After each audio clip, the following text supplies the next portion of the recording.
Comic Timing is member supported by listeners like you over at patreon.com/comic timing. We thank you very much for every little bit that you give to the show for as little as $1 a month.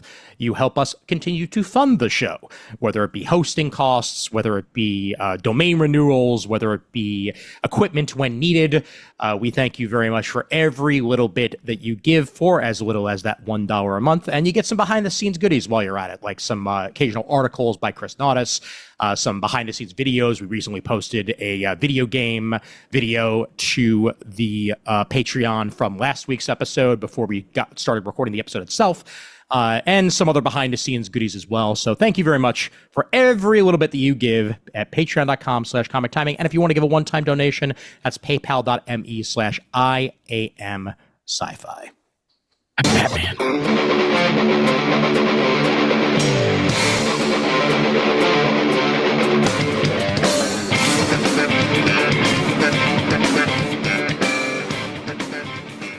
Hey there, folks. My name's Ian Levinstein, and welcome to episode 252 of Comic Timing. And sometimes it just works with the numbering. Sometimes it just works with the kismet of it all. As this episode, we're finally going to be going into Absolute DC as much as we possibly can, and bringing it entirely old school. Let's start here. We may very well be joined a little bit later on by Mr. Jamal, but for now, it's a nice three-person crew, a nice familiar fit to the Comic Timing landscape. Mr. Brent Casina, how the hell are you? Doing just fine. How are you? As good.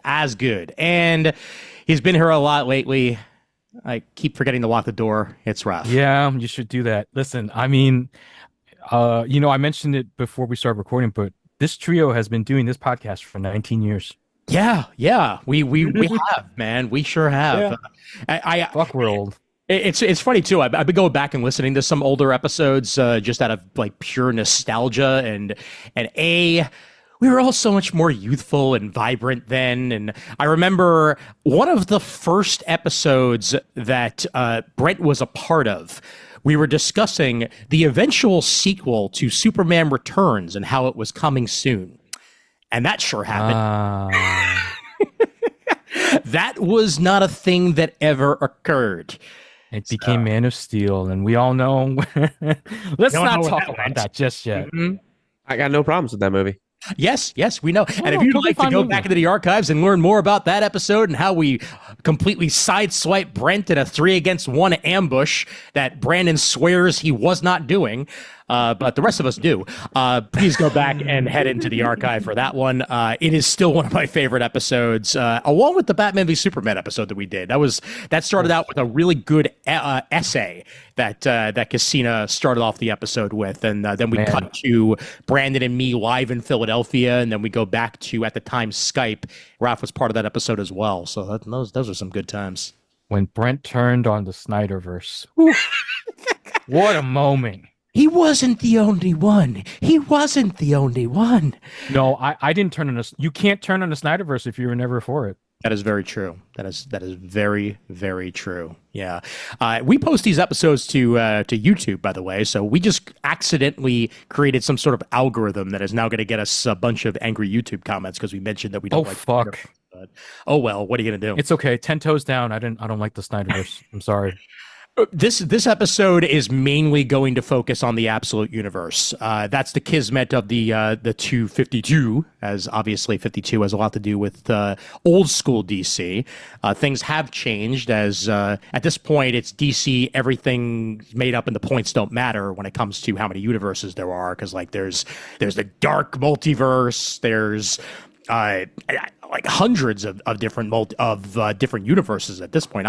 They definitely don't stop at 52 anymore. That hasn't been the case for quite some time. But it's almost like there's infinite Earths or something. Yeah, we're getting damn close to that once again.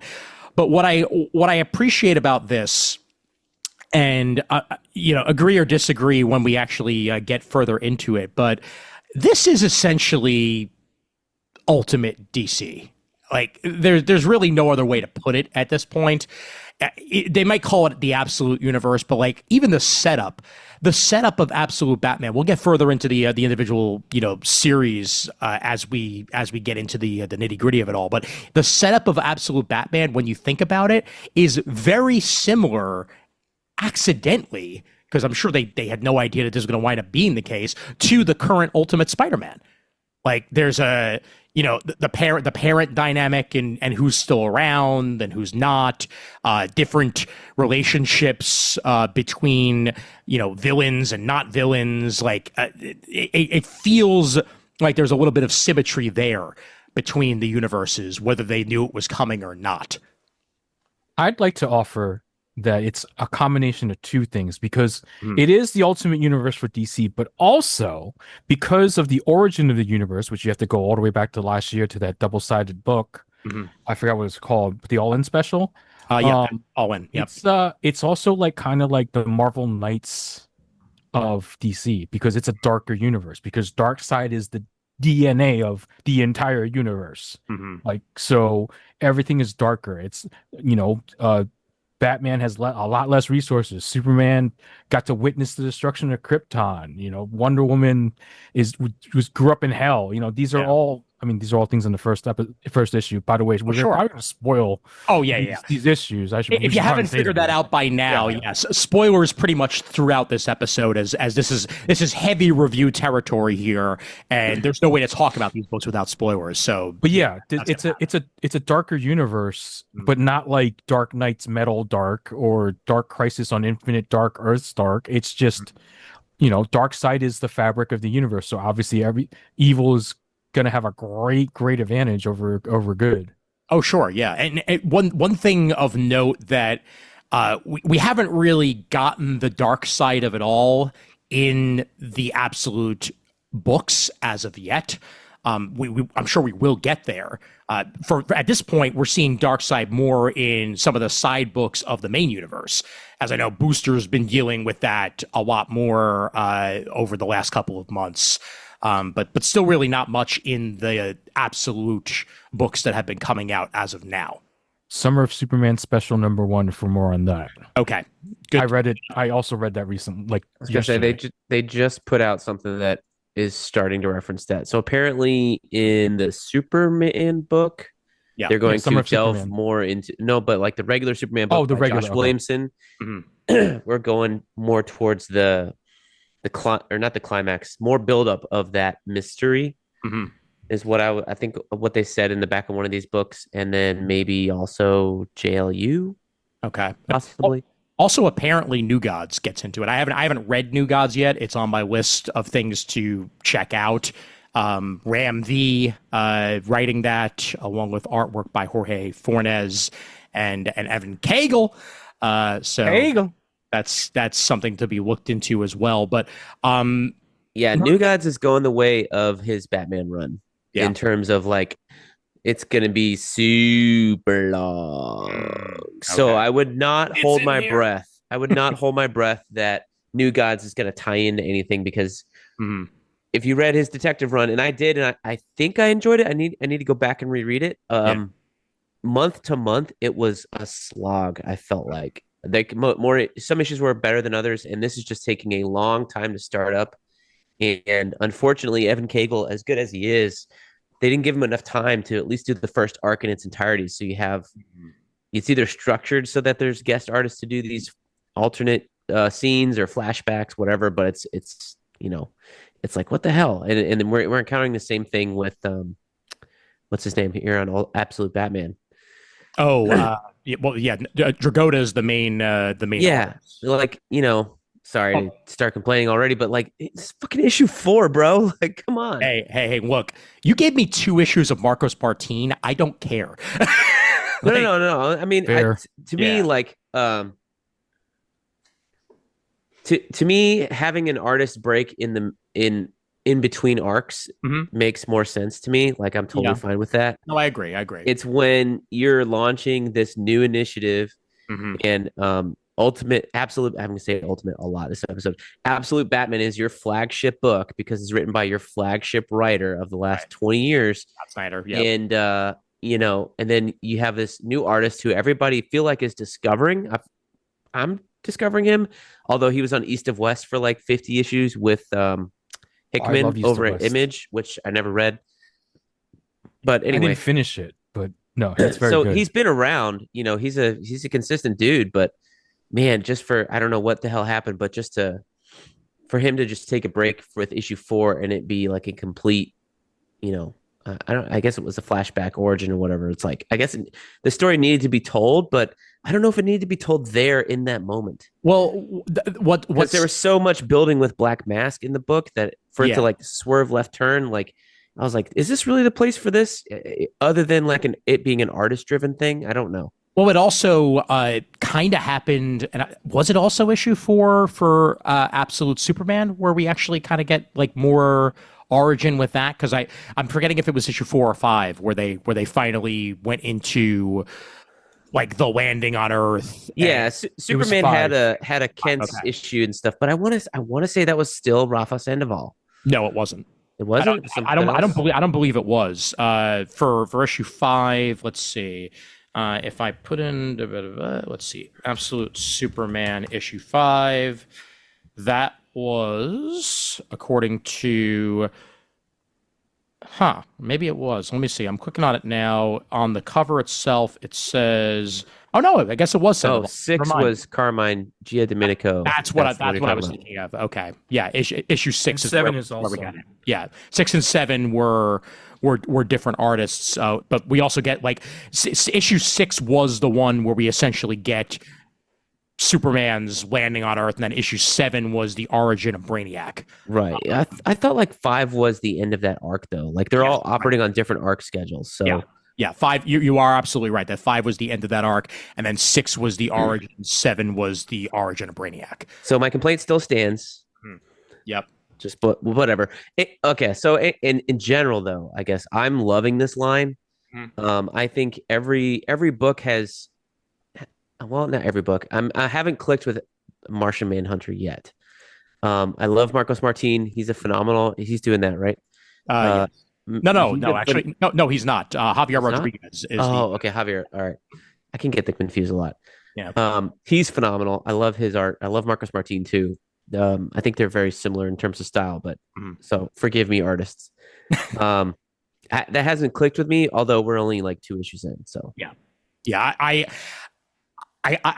read everything in the last couple of days. I read everything. Honestly, I was a couple of issues into Batman, Wonder Woman, and Superman. But then when I presented this episode, I'm like, I gotta catch myself up as much as possible. As we record this, everything up to issue 8 of Batman, Wonder Woman, and Superman is on DC Infinite if you have Ultra. So I was able to read through issue 7 of Batman, Wonder Woman, and Superman. The first 2 issues of Flash, Martian Manhunter, and Green Lantern are also on there as well. I read everything but issue 2 of Absolute Martian Manhunter. I love the first issue of Martian Manhunter, honestly. But it's mind. It's that weird like indie mindscape type of experience that always kind of works for me, but doesn't always work for other people. So I can understand why some people might love it and others don't. Green Lantern was very unique to me, as it almost had like a under the dome premise going for it, and the design for Abin Sur is straight out of Dragon Ball. Like it literally looks like one of the forms of Majin Buu. Like I couldn't stop thinking that as I was reading it. Absolute Flash, when we get further into that actually reminds me of the Incredible Hulk in a lot of ways, as there's there's an accident, unexpected, and Wally is our main hero, or hero in question marks, since we don't really know that much about this version of Wally yet, but he is the Flash of this world, but he accidentally becomes the Flash, and has been being hunted by the military in a very similar way that Bruce Banner was in the beginning of the Incredible Hulk. So you got that. You've got Superman dealing with a nice mishmash of of villains in his story, with the including Omega a Man. Batman villain. Yeah, with a Batman villain. Yep, Ra's al Ghul being one of the main people behind that. What's the name of the organization? Lazarus. Thank you. Yeah, which I should have guessed, honestly. Like, it was called Lazarus. I should have saw the race twist coming with that one. And Batman has mostly been Black Mask, and now we getting introduced to Mr. Freeze, and the issue I haven't read yet, which I don't even know if it's on stands yet, is the one that's going to introduce Bane. That came out yesterday. Everybody chill. Got it. Yeah. Come on, just chill. But let's go series by series. I know, Raph, you've read Batman and Superman, and Wonder Woman. And Wonder Woman, but you haven't read the back three. So right. We'll start it off with those. I mean, because Batman, Wonder Woman, and Superman started first. The first one released was Absolute Batman. When the first issue came out, people would not stop talking about it. Like, it was, I mean, it threw me for a loop as well. Like, I was expecting good, but I wasn't expecting to be as drawn into the character and the experience as I was immediately with what Absolute Batman presented. And straight off the bat, we're being shown that, as Raph said earlier, like, this is not your daddy's Batman. Like, this is not a Batman that has the Wayne Foundation behind him. This is not a Batman that has both parents dead, which I was not expecting either. And also a world where it's, mayoral candidate Gordon, not Commissioner Gordon. Bullock is the commissioner. And we're presented, at least initially, with Black Mask as our main foil here, but also the fact that Batman grew up with most of his rogues. Which, yep. Well, and they fundamentally changed Batman by giving by making Martha still alive, which I think is at the end of that first issue. Yeah. Yeah. Wait. Why did you say that name? Shut up. I mean, you gave him you fundamentally changed him. Martha is still alive. He was not raised by Alfred, and you give Alfred, you extend his backstory of like military guy all the way through present day. So he's like the fucking Nick Fury type of that universe. You know what I mean? He's not leading an organization, but he's a fucking super spy. Yeah.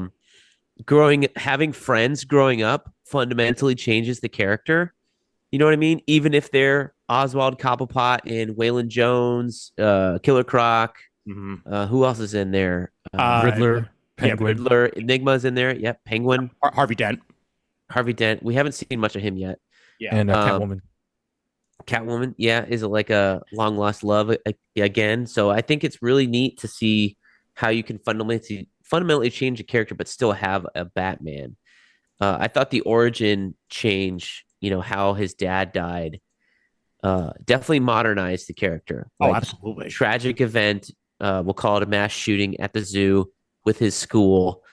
It wasn't like a school shooter or anything like that. It was just they live in Gotham. It's kind of a shithole. And his dad, saves the classmates or takes a bullet. I'm assuming for the children. I don't remember exactly. Yeah. The last child that got thrown in, which, we get the Matches Malone story in issue 6, but Matches was the last kid that got saved by Thomas before he closed the door and made sure they were safe. And then, unfortunately, he took the bullets. Yeah, so this is like a Bruce Wayne, a Batman that's got ties to the underworld, like that he's fighting against, which is also very different. He's not really an outsider. Like I feel like he knows who these people are that he's going up against, because he's grown up with them, as opposed to, going against them from outside. Yeah. And he's also not, master detective, knows 18 martial arts. Like he never left Gotham. He's just like he's a street brawler. He's a lot like Daredevil, where like he's just in the boxing ring all the time with his friend Waylon. That's an excellent point, that this is a Batman that is much closer to Daredevil than the Batman that we know. Batman is a street vigilante. in form, but even more so here, and kind of creating this group of friends for him to go on. Like, yeah, he does have kind of like his Foggy and all that, like within the group themselves, but also everything that he learned from his friends. Like everything that he needed assistance in to become Batman, he leaned on his group of fellow crime alley compatriots to get him there. They didn't know he was doing it. They thought he was just asking for help, but little do they know that they were kind of like the progenitors and in the process of him becoming Batman in the first place, which is pretty damn cool. Yeah, so I think it'll be interesting to see long term if his friends do become in fact villains or if they just stay his friends. I think it'd be more interesting for them to that's join the like fight intrigue, per right? se than and to be the Robin type characters as opposed to like the flip. Maybe you could still have one of them flip, but it'd be interesting to see if long term they just stay his friends and build that tension for us too to be like, is this guy going to turn against him? Is this guy going to turn against him? Well, I mean, it does look like that Croc may very well be having problems, as he was grabbed by goons and brought to Arc M, which is something that we start seeing in issues 6 and 7. Essentially, that's what wound up killing Matches Malone. And interesting that Matches Malone is actually a real person in Absolute Batman. Obviously, now he's not because he was basically turned to goo.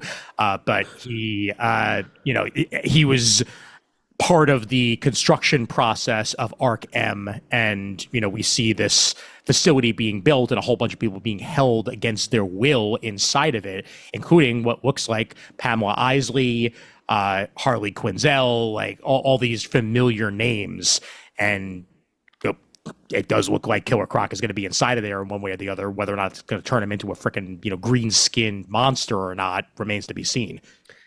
Yeah, I wouldn't be surprised if Arc M turns out to be the lab that creates Batman villains and like the same as like a Blackgate type thing, as opposed to them already being there. So you're also then changing the question of like, does Batman attract the villains or does the villains attract Batman? Ooh, I had an interesting thought. What if in the process of saving Wayland, he knocks some guy into a vat of chemicals? Because we haven't heard, because the most iconic Batman villain is the Joker, and we've not seen the Joker at all. Yes, we have. Not even have we? Oh, yeah. Issue 1. Mm-hmm. Yep. Oh man, it's been a while since I've been catching also lately. Also, the epilogue to, I believe it was issue 7, has I'm not on 7 yet. I'm on 6. Well, yeah, 7 concludes with an epilogue where that's where the whole Arc M grab happens with Croc, and then in the epilogue we see someone who definitely looks Jokery. This guy is supposed to be the Joker. I didn't pick up on that. Yeah. So I mean, I'm guessing it is highly possible that he's not, but just the skin profile and the hair, like, it does look like this is him. But this also looks very different than the man that we saw in the first issue. So I don't know. Yeah, the guy that we saw in the first issue is like a billionaire. Mm-hmm. It's so he's almost like the Bruce Wayne archetype. Right. Yeah.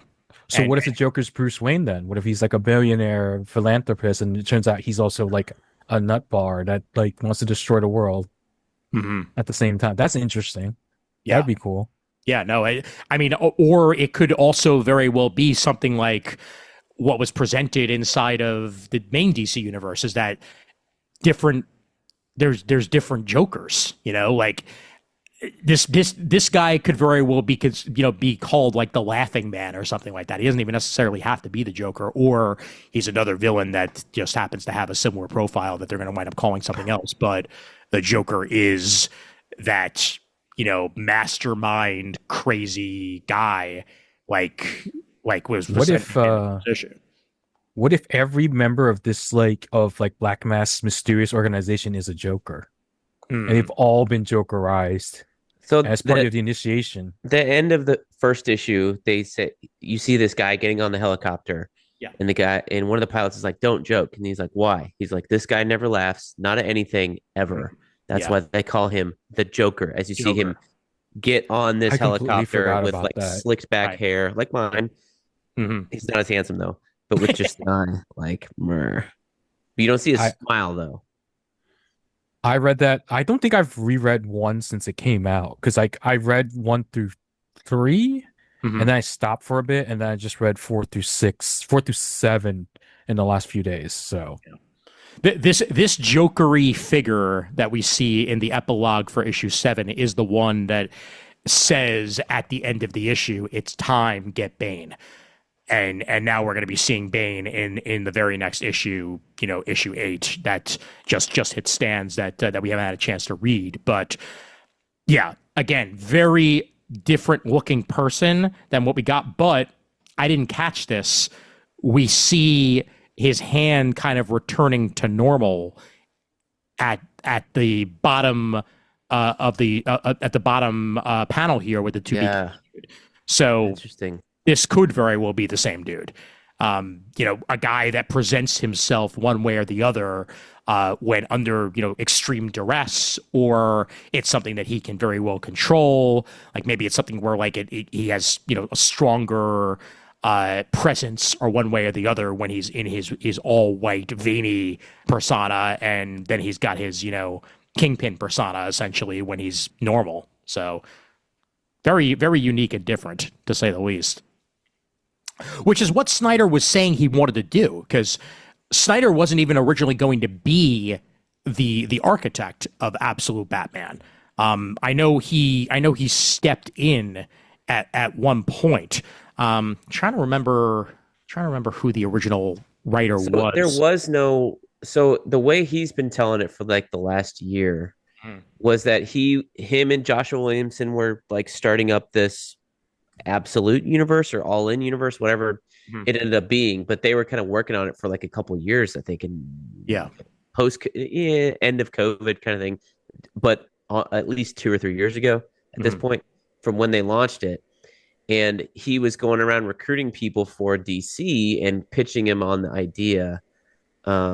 And then but everybody had an idea about something else, and nobody had an idea about Batman. And he was like, I listened to like 5 interviews, him tell the same fucking story. So don't quote me here if I'm wrong, but go listen to him. He's talked to John Suntress about it. He's talked with who else I listened to about it? Many other people. Anyway, he basically like he would pitch them a version of this Absolute Batman story and be like, so for example, you could do this with Batman, and then blah blah blah blah blah. And then I think he was talking with, I want to say it was Jason Aaron or somebody like that, somebody that's on these books. And he's like, I can't find anybody to do Batman. They're like, you should do Batman. You could do Batman. He's like, huh? They're like, you already have a pitch for it. You've been telling us about it the whole time. Yeah. So I think that's how this came about. Makes sense. Yeah. And I mean, plus, I really hate to say it, but like, who knows Batman better than Scott Snyder? And at the same time, when presented with an opportunity to make his own Batman, essentially, how could you say no? Like, yeah. I think it's really intriguing how you have Scott Snyder, who like basically modernized Batman. Yeah. For the 2010s, right, with the New 52, even though there was a lot of still that was like, Batman's continuity didn't get refreshed or anything like that. It was a modernist take, and he introduced new villains and used old villains, but basically had the defining Batman run since Grant Morrison left, right? And even though that was they kind of ran together. Yeah. And Grant Morrison still had a Batman run going on with Batman Incorporated with the New 52. Don't forget. Yep. So his was still going, but and then to come back, I don't know, 5 years later or something like that, from when he ended his 52 issue run on Batman, and come back and reinvent Batman for himself a second time. Yeah, is really, really cool. Like, if you had said in 2009, be like, hey, you should have Bendis quit Ultimate Spider-Man and go write Spider-Man post Brand New Day, you'd be like, no way. Yeah. Like, Bendis has a take on Spider-Man and he's doing it. Let him do his thing. Even if he left, you'd be like, no. But for whatever reason, Scott Snyder gets a pass from fans to do Batman over and over again, mainly because it was so good. When you think about it, what you just said kind of happened, only not quite like that, because Brian Michael Bendis got to write Peter Parker Spider-Man, and then he got to write Miles Morales Spider-Man. Yep, Like that is true. Yeah, there was essentially your Spider-Man reboot, although it was still the Ultimate Universe. It was a completely different character, completely different, set of comrades and villains and stuff like that he was taking on. So it's like, yeah, Bendis got to have his cake and eat it too. He's in the same damn universe. But I remember listening to him at the time on probably Word Balloon or something. Somebody asked him, like, hey, he was writing Ultimate with Peter Parker or something like that, and he's like, they're like, would you ever want to write 616 Spider-Man? He's like, fuck no, I like mine. And then he wrote Spider-Man. And then he wrote Spider-Man, which technically is still the Ultimate Universe, and so that's a little bit different. But I do say that it's probably was a good idea in the end that Jonathan Hickman is currently the guy behind the current Ultimate Spider-Man, that they weren't just like, hey, Bendis, what do you got? And giving him the opportunity, because I guarantee you that would have felt very different than what we currently have over at Marvel with what Hickman's been turning out, which has been fantastic. So sometimes you do have the opportunity to go in and make something unique and different. And other times you just got to let other people, give it a shot. But I kind of wish Hickman was on one of these books, honestly. Like, I'm intrigued to see what he would have done with something like this. The way he's reinvented the X-Men. His Avengers run to me is my Avengers run. Like, I love that run. Yes, absolutely. Could you imagine that run with the Justice League? Oh my god! I would be intrigued to see whatever Hickman wants to do with DC, but just to give him a blank slate of a character, especially one of these major ones, I was kind of hoping he would be on one of these, but unfortunately, that's not the case. Well, I think we got Azrael. I think we. Oh dear God. Hey! You said it, so now it's going to wind up happening. Like, just you saying it has materialized into existence to give it. Give me what I want. Happen. But we kind of got, and I hate to say that it's the same thing, but we kind of got that a little bit with one of Hickman's boys, and that's Jason Aaron over at Absolute Superman. Like, Jason Aaron he's not the same person as Jonathan Hickman. Obviously, they're very different, but he's the type of guy who works in every single workspace of the comic book industry in a similar fashion to what Jonathan Hickman has done. Like, he's worked sci-fi, he's worked fantasy, he's worked superhero. Like, he's able to blend so many different styles into one unique package. So Aaron kind of is the Hickman of this group of creators, I would say. Not to mention, Aaron does have an iconic run on a very powerful hero who some people think is hard to write for, in Thor. Yes, that's true.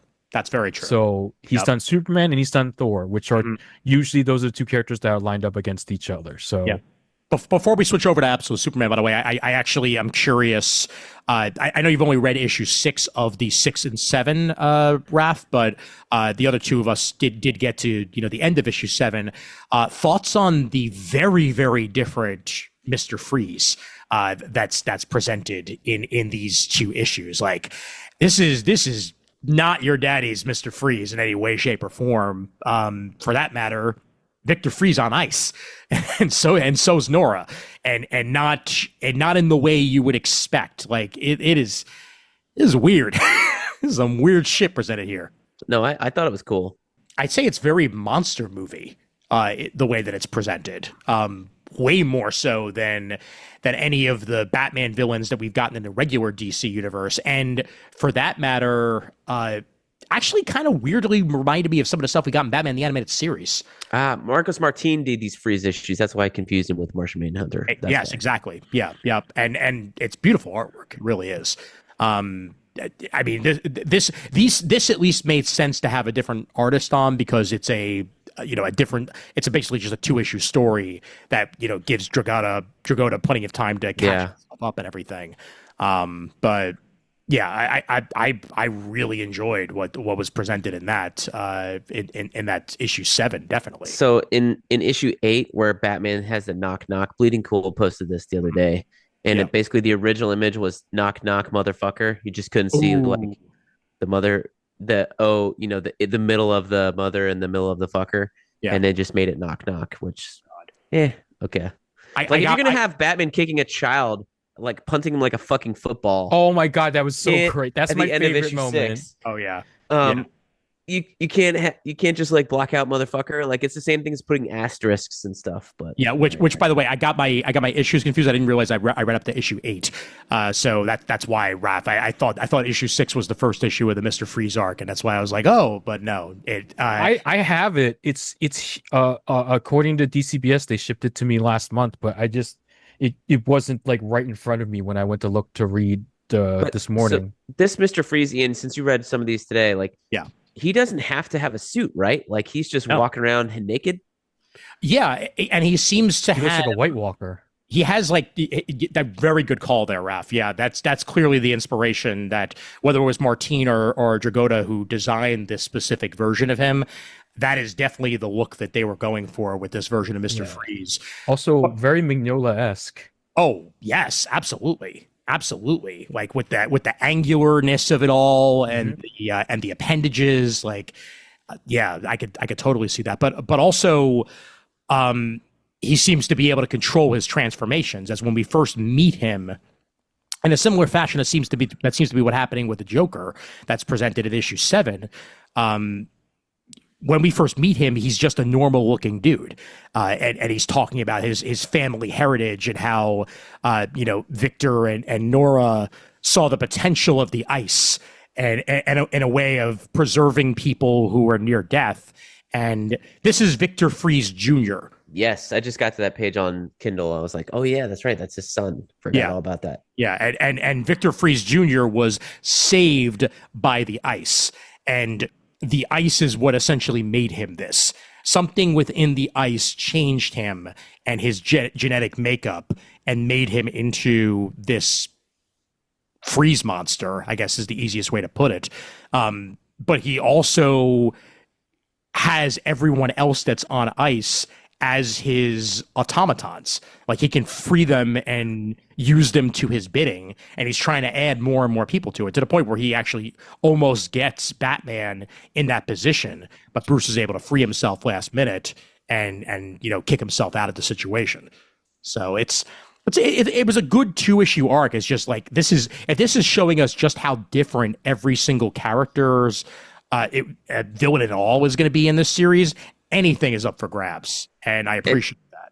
I think that's one of the good baselines that Snyder set is like, instead of the Ultimate Universe for Marvel, the original one, not the current one, being like, hey, yeah, it's just we're updating the origins for these characters. Like Black Cat was basically the same. MJ was the same. The only real difference you got was Carnage in Venom, even though they weren't around that much. Like Dr. Octopus was the same. Green Goblin was a little different. Hobgoblin was actually one fucking character, not 6. Yeah. But Peter Parker was essentially the same character, like, just a little bit younger with younger villains, and he had a lot more adventures a lot more quickly. And this one is like, nope. Take the name of the character and the secret identity, and then like start from scratch, go from there, like basic concept, and then anything else you can change. Whereas, like, I don't feel like they were not this brave back in, God, what was it, 2002 when the Ultimate Universe launched? Like, this is brave stuff. But I think it's like, having seen what that did and just being like, you know what, we can take this further. And you know what? They weren't this brave when it came to Earth 1 either. Like, talking about the other attempt at a quote unquote ultimate universe for DC. Like when those graphic novels came out, they were different, but they weren't like different, if that makes any sense. Like it felt a lot like what we already had at DC, which is probably why the line failed. That and JMS not being able to keep a schedule, and then eventually it falling out of the creators, and Morrison's Wonder Woman. JMS wrote all 3. Shane Davis is the one who jumped off. Oh, okay. Of Superman Earth 1. They're over here behind this corner or something. Didn't the third one take fucking forever though? Like, if I remember correctly. No, 1 and 2 came out fairly quickly, and then I can't remember who did the third one. Was it the Batman one? I feel like it's another artist who got canceled. It could be wrong. Okay. The Batman one was Johns and Frank, right? If I remember correctly. Batman one was Johns and Frank. That one took forever. Yeah. Volume 3 of that took forever. And then I don't remember loving Wonder it Woman either. was 3 volumes with Morrison and Yannick Paquette. Yeah. And those got stronger the further they went along. I loved volume 3. Oh yeah, but also by then it was less of a line, and like similar to All Stars, I felt like it was just like creators being left to do whatever they wanted. Like there wasn't really going to be a cohesive universe going on one way or the other. Because even like that, I remember hearing good things about Earth One Green Lantern. I never actually Green Lantern. There's 2 volumes of that. Those are Gabriel Hardman and his wife. They're phenomenal. Phenomenal takes on Green Lantern. Yeah, totally different from what Absolute Green Lantern is now. But sure, that was actually like the first one that was like a giant swerve of what Green Lantern was, I thought. Yeah. So I think it was just like, hey, we're gonna do this graphic novel format, therefore nothing has to tie in. So never really felt like they were all living in the same universe. I still have that impression here. We haven't seen anybody tie in yet. But I can believe it when I see it because they told us so, right? Oh yeah, absolutely. Yeah, and we are definitely going to get crossovers, and this is all 100% the same universe. Like they're not swerving us in that way. I want to bring up this this image one more time to just show why Marcus Martin was the right artist for this particular issue. The use of shadow throughout this issue. When we keep going back and forth between conversation with the rogues that aren't rogues and Bruce after they all essentially saved him from near death in the previous arc, and they're talking about how if he keeps doing what he's doing, he's going to wind up dead essentially, and that is all bathed in snow and shadow leading up to the situation with Freeze, and I feel like that was beautifully executed, and it's one of the things that Marcos Martin does so well as an artist that I'm glad he was on these 2 issues for that very damn reason. Like it was just beautifully executed. Yeah, his storytelling chops are bar none. They're phenomenal. Yep, absolutely. And yeah, so in conclusion, where we are right now, I think it's been a very strong start to the Batman franchise of this, and continuing on, I wonder if we're going to get more of Alfred's family, because I mean we've met the daughter at this point, obviously, and the daughter wants nothing to do with him, but we don't know really anything else about Alfred's past. Whether we're going to get an origin issue of Alfred remains to be seen, but he is definitely going to be involved. We get a very familiar Alfred scenario of him patching up Bruce in, what was it, issue 5, I believe. No, issue 6. Yeah, issue 6, yeah, which, felt exactly the way that it should. But clearly that's not what we're going to get every single time Batman's hurt, because Alfred's off in England by issue 7. So he's definitely a very, very different character than what we get. But at the same time, would love to see more of him. Would love to see more of the Rogues. And we haven't really gotten much of Selena yet either. So that's definitely coming down the road one way or the other. So good stuff. Let's move it over to Absolute Superman. And that is the domain of Jason Aaron with Rafa Sandoval on the artwork chores for the most part. And I think that this one I don't enjoy nearly as much as Absolute Batman, but it's definitely intriguing me. And as we've gone further along in the arc, it has definitely intrigued me more and more. I will, however, pause the words that I am saying as we are currently joined by a man who knows very much about the world of the DC in one way or another, and a man who has gotten a delightful haircut. Mr. Jamal Igle, welcome back, sir. Hi guys, how's it going? Hello. Not bad. We were just wrapping on Absolute Batman, and I guess before we venture into Absolute Superman, may as well ask you for your take on Absolute Batman summed up, and let the world know what you think of it.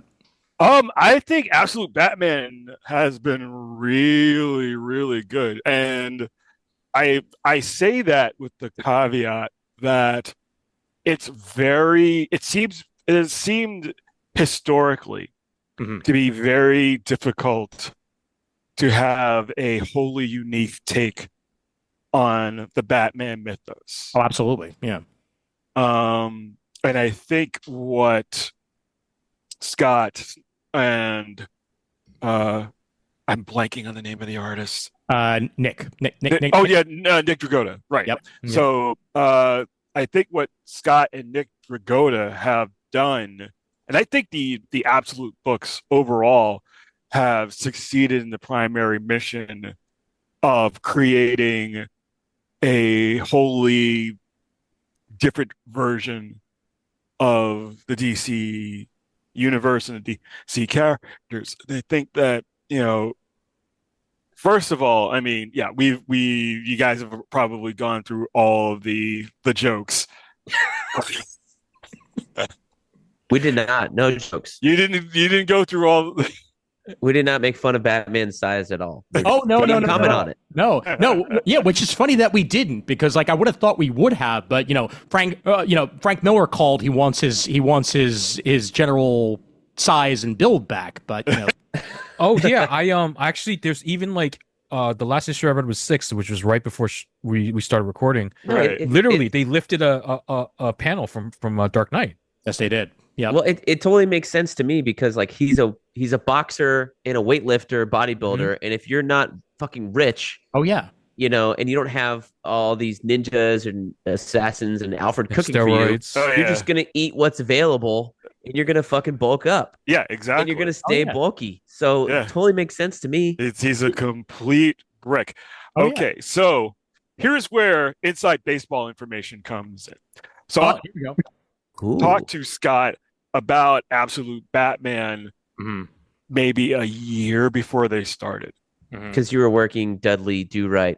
Not Dudley Do Right. Sorry. Give yourself a plug, Jamal. In the Forever Machine, a book that I co-created with the aforementioned Scott Snyder Indeed. for Comixology and Dark Horse Comics. So yeah, Nick was already attached as the artist, and Scott, like this is NYCC, not last year, but the year before. Mhm. And we're going out to dinner, we're hanging out, and we're walking up 34th Street towards the diner over on the corner of 10th and 34th. I forget the name of it off the top of my head. But we're talking about like the Absolute books and what he was planning on doing and what he wanted to do and how he wanted to like shape things. And it's actually kind of weird. It's actually kind of weird to think about it now, considering how successful it was. But he was really apprehensive about coming back to doing Batman and then doing such a radically different version Sure. of the character. Yeah. Like he had real, maybe not doubt. Doubt is not the right word, but yeah, there was definitely some creative hesitation on his part at the time. To which I said, dude, no offense, you're Scott fucking Snyder, like. What are we even talking about? Yeah, this is not even that. It's just like I like the way that he was describing it to me, is exactly the way it was presented. And, I've been loving it. Absolutely. And I think, they did a really good job from issue 1 of establishing this is not what you would imagine Bruce Wayne to be like. This is not what you would imagine Alfred Pennyworth to be like. This is, the fact that Martha Wayne is still alive Oh yeah. was, that was a big indicator that this was different. This was something completely different. So you have a Batman who is a boxer, who is a brawler, who is humongous, Because he has to be. Well, he has to be, but he also, like, if you look at the design that you put up, like he's wearing heels in his boots, like to make him, and with the horns, the ears, like on the costume, they make him even taller. So like visually, he's gigantic. Like he's big anyway, but he's 6'3", wearing a 3-inch lift. All of a sudden, he's like 6'7". Yeah, plus a 6-inch ear. 7'1" as Batman. Oh yeah, He's gigantic. yeah, he's monstrous And built like a brick shit house, like Jamal and then said. yeah, and with with yesterday's issue released, you get introduced to Absolute Bane. So of course, Absolute Bane, is basically a fucking kaiju. Of course he is. Yeah. In comparison. I'm glad you went back to Batman and his design though, because the one thing that I forgot to bring up was in issue 6, where we get the original look for Absolute Batman in this right. world, where it's issue 4 actually. Oh, issue 4. I'm sorry. Yeah. Yeah. Where like complete straight up vampire. Like Right. he was like, all right, so clearly I'm going to go full bat motif, and I'm going just- to have the fangs. And I'm going to eventually, traumatize the fuck out of everyone. Yeah. His rationale. oh my god, yeah, it was a cool motif, but like I'm glad he decided to instead jettison that for bulky Mick Bulkerson. Like it works much more for the story being told, and the fact that the emblem is also the axe just adds even further to the story. Not just the emblem, the technology that he created for the wings, yes, as well, for all of his weapons, like all this modular technology that he created, that he can glide and climb and use as a support. Like, that's fucking cool. I think what happened is he had the bat motif with the fangs and he bit that guy like you just showed, and he was like, nope, this is too close, I'm gonna stay away from people. And then it's like, give me a weapon to beat people from a large distance. Yeah, too method, way too method. And the Batmobile is that fucking giant transformer looking thing. Oh yeah, that's as big as a 3-story building. It's an industrial crane, basically, that he's converted into his Batmobile. Oh, it's so beautiful. But I mean, if you're gonna have like fucking Alan Richardson Batman, one can hope. One can hope. One can hope. I know there's like a few like names being bandied about.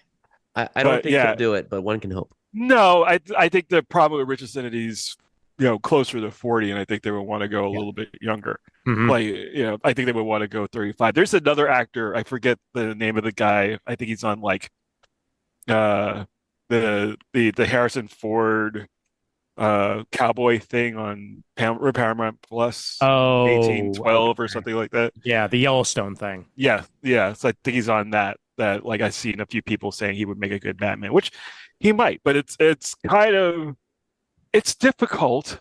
Not to get off of a tangent on like, we can get to the film stuff later, but not to get off on a tangent on that stuff, but it's hard to find, a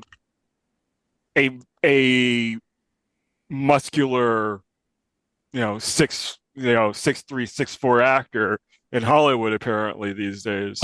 Yeah, because everybody's Tom Cruise. Yeah. Oh yeah, all 5'3". Yep, and they can all run very, very fast. Yeah. One last comment on the whole Batman thing, and even the evolution of the costume. That even makes me think, because we were discussing earlier that this Batman in a lot of ways is actually closer to Daredevil than it is Batman. Like, I would agree. I would absolutely agree with that. But I think also having the the support system made up of in the normal DCU, his rogues. Yep. Are all now the Bat family. The Bat family that tells me, one, I need to do more writing in general. Because I don't have the time to do as much writing as I like to.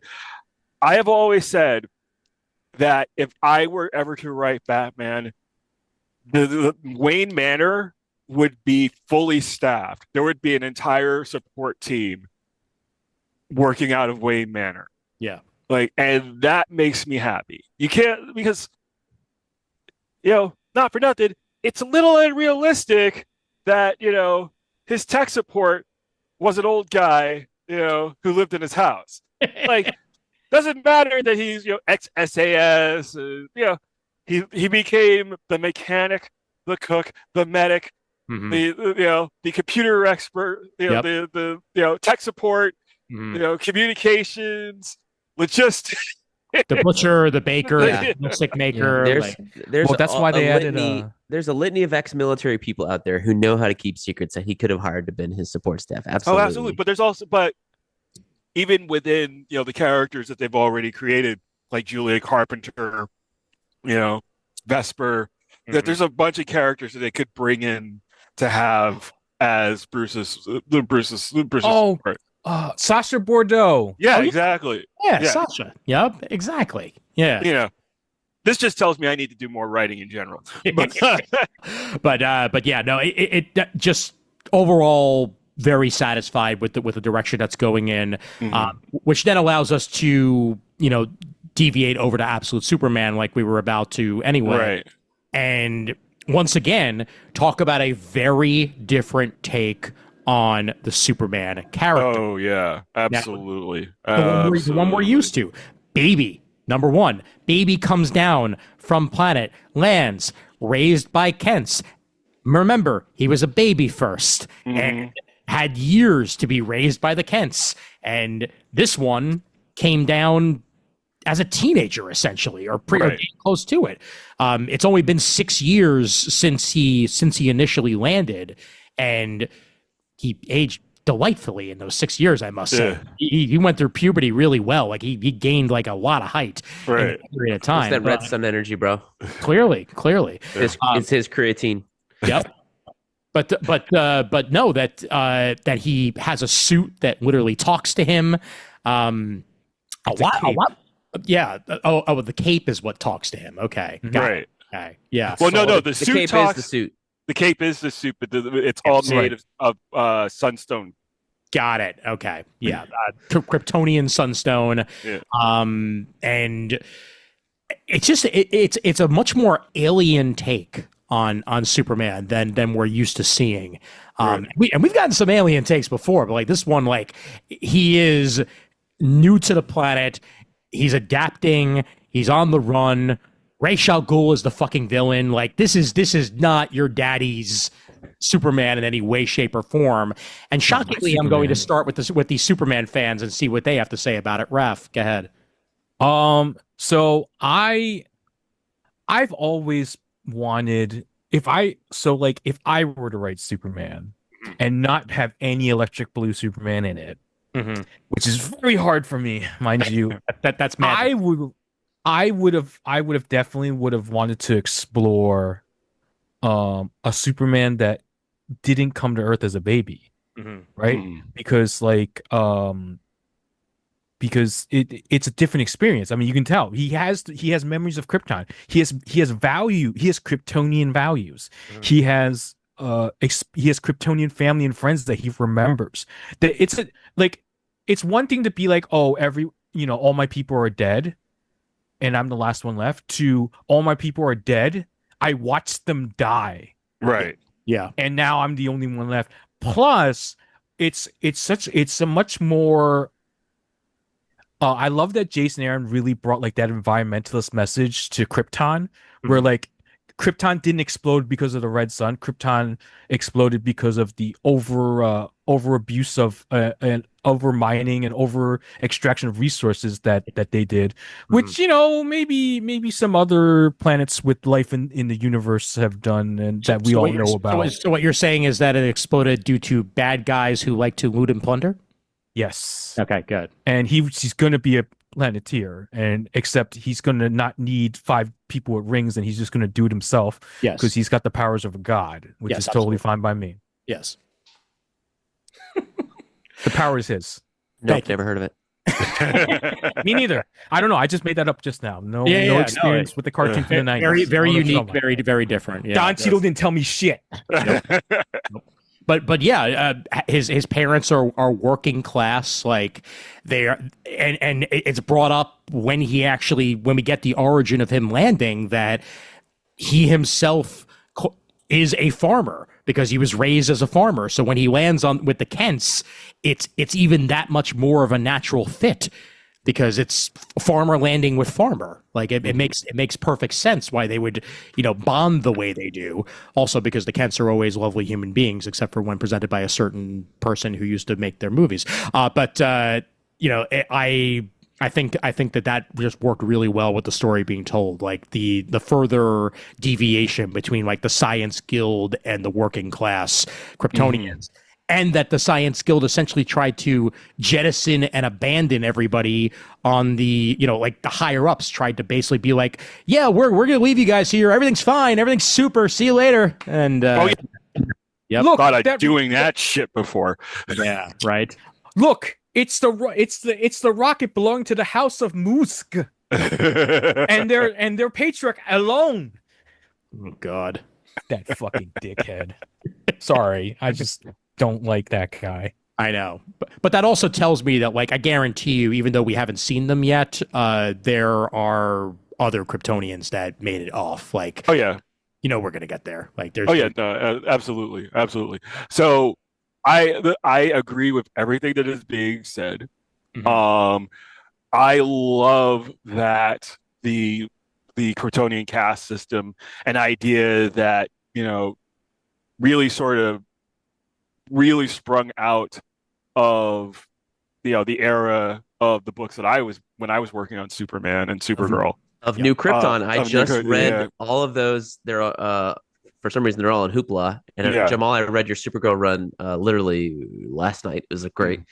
Anyway, yeah, I was gonna say I love because that was the intermingling of all the different ideas of Krypton. Right. For the first time, like you had John Burns people. They were the scientists. You had the art guys were the Silver Age designs, and then you had the new military guild and all that stuff. Right, and the Science Guild, and you had the Guild. Labor Guild was like people didn't have a representative. They were the most worked people, and they didn't have there was a whole thing on Krypton with the Labor Guild is assassinating people because they don't have a representative on the council, and it turns out that wasn't the case, and it was a whole thing. It was great. Oh yeah, no, but I love the idea that the crest isn't just the House of L in this story. It is a representation of a lower caste. Yes. So everyone in that caste bore the same symbol. Mm-hmm. And I love that idea. I love that presentation. I think that this is probably some of the best artwork that Rafa Sandoval has done. Agreed. Ever. Hat tip to my fellow Raph. Yes. That cast thing it's literally Superman is literally standing up for the underdog. Exactly. And he is representing the underdog as the S. Like it's right there. And then in the in the story being told, he's literally doing the exact same thing.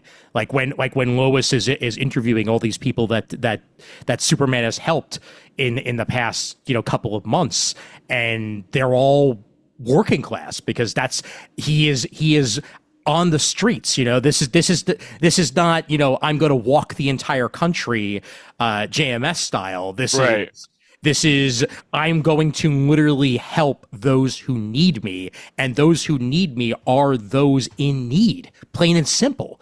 And he's achieving that. He's literally achieving that.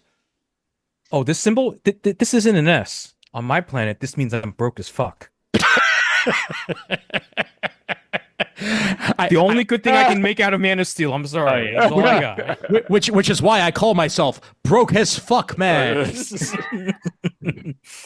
But no, it works that much further with the character presenting him in this fashion, and also because he lived that life. He got to live so much more of an existence on there, and that he was the underdog on Krypton. And now he has all these amazing abilities. I think also just crafts such a very different person as well, because he was, quite frankly, he was a dork. he was the nerd on Krypton, and now he's literally the man who can do anything because he has that ability. But he's also still learning his powers. He's still learning his place in the world, and having to deal with all these factors, whether it be Lazarus or otherwise. Right. Or the peacemakers. Or peacemakers. Oh my God, the peacemakers. This is my favorite book of the line. Like, Absolute Batman is fun. It's the summer blockbuster. This is the one that I read every month, and it makes me think. And I'm so excited to read what new thing Jason Aaron is going to bring to this book that takes me by surprise, as opposed to like, I guess because I've read so much Scott Snyder Batman, I'm like, okay, yeah, it's Batman, it's Scott Snyder, it's going to be good. Whereas Jason Aaron hasn't done much for DC, in his long tenured career. So I'm excited that it's Jason Aaron on DC, and it's a new take on Superman, and because he's made these fundamental changes of like, Superman is the fucking underdog. He wears it on his chest. He is still an alien stranger because he bonded with the Kents for all of like a day and a half. You know what I mean? It somehow still has this pull back to Smallville, as we saw in like the most recent 2 issues. Yeah. Lois Lane not being a reporter and kind of starting to report things is interesting. Oh yeah. And I loved the extended look on Krypton of like where he was, what the caste system works like, and the fact that New Krypton is like, the thing we all loved most about Man of Steel is that it was an actual fucking planet, not just a crystal desert, the whole thing. Right. There's actually animals, there's things to farm, there's things to mine, and just, it's just so cool. It's like, yeah, we're going to take everything you loved about Superman, the fact that he stands up for people, and we're going to throw the rest out and start from scratch. And I love the mixture of like who we found out who Brainiac was. That was kind of weird. Oh my god, that was a cool reinterpretation. So what I really liked about this version of Brainiac is that in some ways it had aspects actually of the Brainiac that we met in Harley Quinn. In this most recent season of Harley Quinn, Brainiac is one of the main baddies. And there's aspects of that one, minus the family, minus the planet exploding and all that, and him wanting to seek revenge. Like, no, this is basically literally worker class Brainiac who, when given the advantage and opportunity to boost himself up the ladder in a similar fashion to Superman, only in a much more fucked up way. Oh yeah. Takes the opportunity and I'm the boss now, goes and shrinks a whole bunch of cities and is now the overrunning AI that does anything that it wants when you think that it's actually helping the Lazarus. Like, I'm having problems with myself and I should seek therapy. You're absolutely fine. Here, have a gun. Like that's exactly the AI that we should worry about in this world, and that's what Brainiac is. So yeah. And I think him battling like the Peacemakers and Ra's al Ghul and the Lazarus Corporation is just like, it's so much. It's so not enchanting is maybe the right word, is refreshing and exciting, which led to enchanting in my brain. Like, do you see Superman go up against villains you don't see him against? You know what I mean? Right. And they're also fundamentally different. Like, there's no Lex Luthor here yet. I don't fucking care if we ever get Lex Luthor. I want to see how Superman deals with Ra's al Ghul, who drops people in the Lazarus pit and they fucking come out a baby. Well, like, but speaking, it doesn't bring you back to life. It brings you, it's the fountain of youth, just not the way you want it. But speaking of that, and speaking of we're not seeing Lex Luthor yet, we know there's a Joker. Oh yeah. We haven't seen the Joker yet. Mm-hmm. Yeah, we've seen his build, and we've seen essentially what he can become, but we haven't seen him yet. Yeah. Yes, exactly. So I'm curious because I know that the concept of the Joker is that the Joker is rich and Bruce Wayne isn't. Yes. So the Joker has the perceived power in this situation. So I'm curious to see what that ultimately becomes. I think we could easily turn Lex on his head for this too. Like, whether Lex is actually someone who's looking to support Superman or whether he's someone who's literally working class like he is. Right. We could easily see those sort of changes in the character if and when we do get to him. I mean, we're going to get to him, but it's not necessary we get to him now because we're still world building and we're telling a story where he's not necessary yet. And that's what I love about these first issues here is that it's all about world building and less about here's all these characters you might remember. Like, no, that's not what we're doing here. We're actually making Absolute into a thing before we worry about existing characters that you're going to love.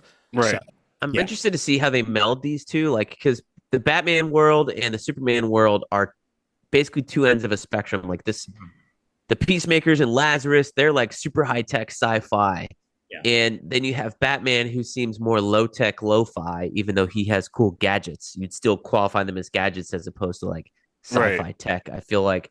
So I'm interested to see how they combine that. And then you have the opposite of all of those with Wonder Woman, who seems like she's in the most normal world like we are, plus monsters and kaiju, and magic, right? So I'll be interested to see how they start to mix that all together. Like, it wouldn't surprise me if on Darkseid's Earth, which is this one, that they're on like completely separate continents. I think that would be a really interesting thing. Well, like they're so far away from each other that Superman that they can take this long to not talk about each other, not be like, oh, there's a Superman running around, like there's a Batman, there's a Flash, Wonder Woman, there's a Flash. Like, it wouldn't surprise me if there's like several different continents. If Darkseid's like, you know what, I'm going to keep these people away from each other. It makes me wonder what the absolute version of Aquaman is going to look like. Ooh. Oh, yeah. He's going to have a fish for a head. Yes, I was just saying. Yep, that's it. He's Man Aqua, not Aquaman. Yeah, no, I wonder. I mean, in my head, you go like Uber Peter David with the experience, like have him literally be grizzled from start. Right. But, that might make him a little bit too Namor, honestly. So I would make him like the way Namor went within the Marvel Cinematic Universe, like with gills.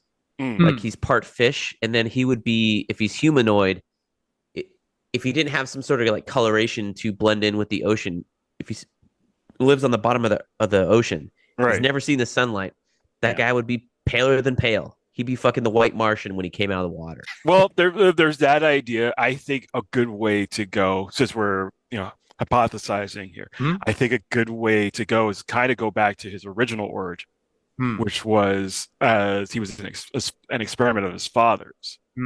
That's his original origin. Okay. Yeah, that's right. That could be. Yeah. So if, say, for example, he was an escapee from the Lazarus Corporation. Okay. Yeah. Something escapee. Oh, yeah. Superboy his ass, basically. Yes, exactly. Like Project Cadmus his ass. Only have it be the Lazarus-y in that way. Yeah. Okay. I could see that. And then he just stumbles upon Atlantis, or Atlantis may not even have to be a thing in this world. Well, I mean, there's there's no manor, there's no cave. True. We don't necessarily have, there's no Themyscira, we don't necessarily have to have an Atlantis. Yeah. For the story to work. You can also make Atlantis like maybe the most powerful nation on Earth. Maybe the Atlantis never sunk. You could actually do something with that. That's true too. Ooh, basically, have it be Wakanda of this world, like untouched by man or something like that. And or maybe that's one of the goals of the Lazarus Corporation is to invade Atlantis. Maybe I would love to see something where like Atlantis serves Darkseid, like they're the parademons. Ooh, yeah. All the Atlanteans. Ooh. I know he's got his Legion of Doom or whatever. This the future Legionnaires that we saw, and they're starting to show up in the Superman book in the next couple issues. But I would love to see something like that. Well, and also going back to what you said, Brent, about how like they're kind of spread out and stuff like that. You are seeing that even with the characters. Like Batman is East Coast clearly because that's where Gotham always is. It's always smack dab on the East Coast. It's basically New York, but not New York. Well, it's New Jersey. Yeah, I know. It's basically Camden. Fucking Jersey City. And Superman is everywhere. Yes. Like he doesn't have a home base. Like, yes, he's gone back to Smallville in one of the more recent, but like he was in Sao Paulo originally. Exactly. Yeah. So he's all over the place. Wonder Woman's base is West Coast. It looks like Green Lantern is going to be based West Coast, but closer to like the Seattle-ish area. Right. Flash is middle of the country. So like nobody's connected yet for a very specific reason because they are spread out, even if it is just spread out across the US. So if you keep that going, it may be a while until they actually all find a reason to be in the same place at the same time, right? Whether Darkseid or otherwise. So that's good for these books, is that they can have their own personality and experience because they're literally happening in different places. Right. Yep, let him breathe a little bit before Yep. you make the big super team up. Yeah. And I, the last issue of Superman that I read was issue 7 because that's the last one that's on DC Infinite. So we're not even done with that particular arc yet. And it looks like we're getting Metallo just from the way that Brainiac has been setting up that particular Peacemaker and, developing his own kryptonite and all that jazz. So that's where my brain goes. If he's experimenting on a human and there's kryptonite involved and it looks like there's mechanics involved, I'm guessing we're getting Absolute Metallo. Like that seems to make the most sense with direction that we're going with there. But also, what other supervillains do we get next in the Superman world? Like that remains to be seen. So good stuff. Over on Absolute Wonder Woman, talk about now for something completely different. I'd say this is my favorite of the bunch so far. Damn, Kelly Thompson writes a good story. Yes, she does. And I knew that already, but also the artwork of Hayden Sherman. I am not familiar with Hayden Sherman outside of this book. I love what Hayden Sherman has been doing world building in Absolute Wonder Woman to set the stage of both hell and the city and just the experience of it all. The Steve Trevor stuff that's been going on is unique and different. We don't know how Steve Trevor wound up at hell, whether it was literally a gift that was presented, a quote unquote gift, because there's no such thing as a gift in hell, or a trial that had to be, taken. The fact that Wonder Woman gave up her arm to bring Steve back, and that one of the arms we see her with is literally a magic arm that she has to manifest through blood. And God, the experience of seeing that happen was something special and unique and different. And just the monsters that are being presented in this throughout, I really dig what's going on so far in this. It's its own thing, and I can understand why it was nominated for Best New Series at the Eisners as well. Like this is some good shit right here. This is exactly what I was looking for in the Absolute line. Can I blow your mind? Yes. Are you reading Batman Dark Patterns? No, I'm not. That's also Hayden Sherman. There you go. Completely different style. Okay. Okay. It's the last 3 issues with it's Dan Waters who did Sword of Azrael, the reboot, and he's doing like I think it's 12 issues, but it's 3-issue arcs, like 3-issue mysteries. The one that just finished with Ventriloquist. Oh my god, fantastic, great. Yeah. All right. But yeah, he's a great artist, and I can't believe that's the same dude on Dark Patterns. Yeah. And it's, I guess that shows the diversity, the how diverse of an artist he actually is. Because, yeah, this is great stuff. It really, really is. Raph, thoughts? So don't ask me to pick a favorite out of the 3 because it's going to be Superman, because I'm always going to pick Superman over everyone else. I'm not expecting to say anything different, man. Come on. But these 3 books, okay, so I'm only caught up on like 4 titles, but the fact that I chose these 3 books to be caught up on should say something, right? I'm not caught up on Thor. I'm not caught up on Avengers. I'm not caught up on any Marvel books except for Ultimate X-Men, which I just caught up on I've only read volume 1. I mean, so anyway, but the main point is Wonder Woman is a lot of fun. Wonder Woman is so much fun, especially like that. I think it was just the 1 issue where they had Lil Diana. Adorable, like 1-page story. It was so cute. They've been having that one show up in subsequent issues in the back of the book as well. Yeah. Yeah, like it's just, you have 3 very different books. You have like, arguably the greatest Batman writer of our generation doing what he does best, but also reinventing the wheel. You have one of the best writers who's never really, done like DC superheroes do the DC superhero. And now you have this like really wonderful, like mainstream DC superhero, but with a completely different, like thrown on her head, not just like super strong, flies and all that. No lasso of truth. She's still a warrior, but she's a magic warrior. Yeah. I mean, what a novel twist. Like, they all have such novel twists. The plots are engaging. The characters, even though some of them are taking on similar roles that they did before, they still feel fresh and different. And it's like, I really love this universe, even though it's a universe where like Darkseid is like Right. always is. Yeah. And not just like is when they need him to is, and then Superman beats the shit out of him, and then he's was. So it's such a great breath of fresh air. Like, as Right. someone, I guess like I've hit the point where I am sort of like the lapsed reader, because I lapsed I have 20,000 comic books here, and I haven't stopped buying them. But as someone who hasn't read in the last 6-7 years and who's just letting them pile up, like, coming back to them, it feels great. It feels like a lot of fun. It feels Whatever, like, bird. listen, okay, you're not being fair to me, because I don't know. You can't I don't know. out-murd the murd. Oh, no, Exact. that's Thank true. you. That's true. I know maybe 30% of what Murd does. Oh, Okay. yeah. No, I know. I'm not even the most knowledgeable person on this call. Mhm, Okay. mhm, Let's. I am knowledgeable, Yes. but I am Yes, you knowledgeable of the last 20 years are. Yep. of my lifetime, of my collection time. Yeah. But yeah, Wonder Woman is such a. It's like I said, of the three, I think Wonder Woman may be the most like novel and original, and it's really a tie between her and Superman. Right. Like, because we've never seen like magic based Wonder Woman, but we've also never seen Superman who grew up on Krypton first. Sure. Sure. But I just love I think the best part is, if you're a new DC fan, right? If you've never read, you know who these characters are because they've been around forever. But if you've never really read DC and you pick up, you go, I want to jump into a universe. What a perfect, you have, at least with these three, because I haven't read Flash or any of the others, but like, you have 3 different books starring 3 different characters with 3 complete different vibes, with Oh yeah.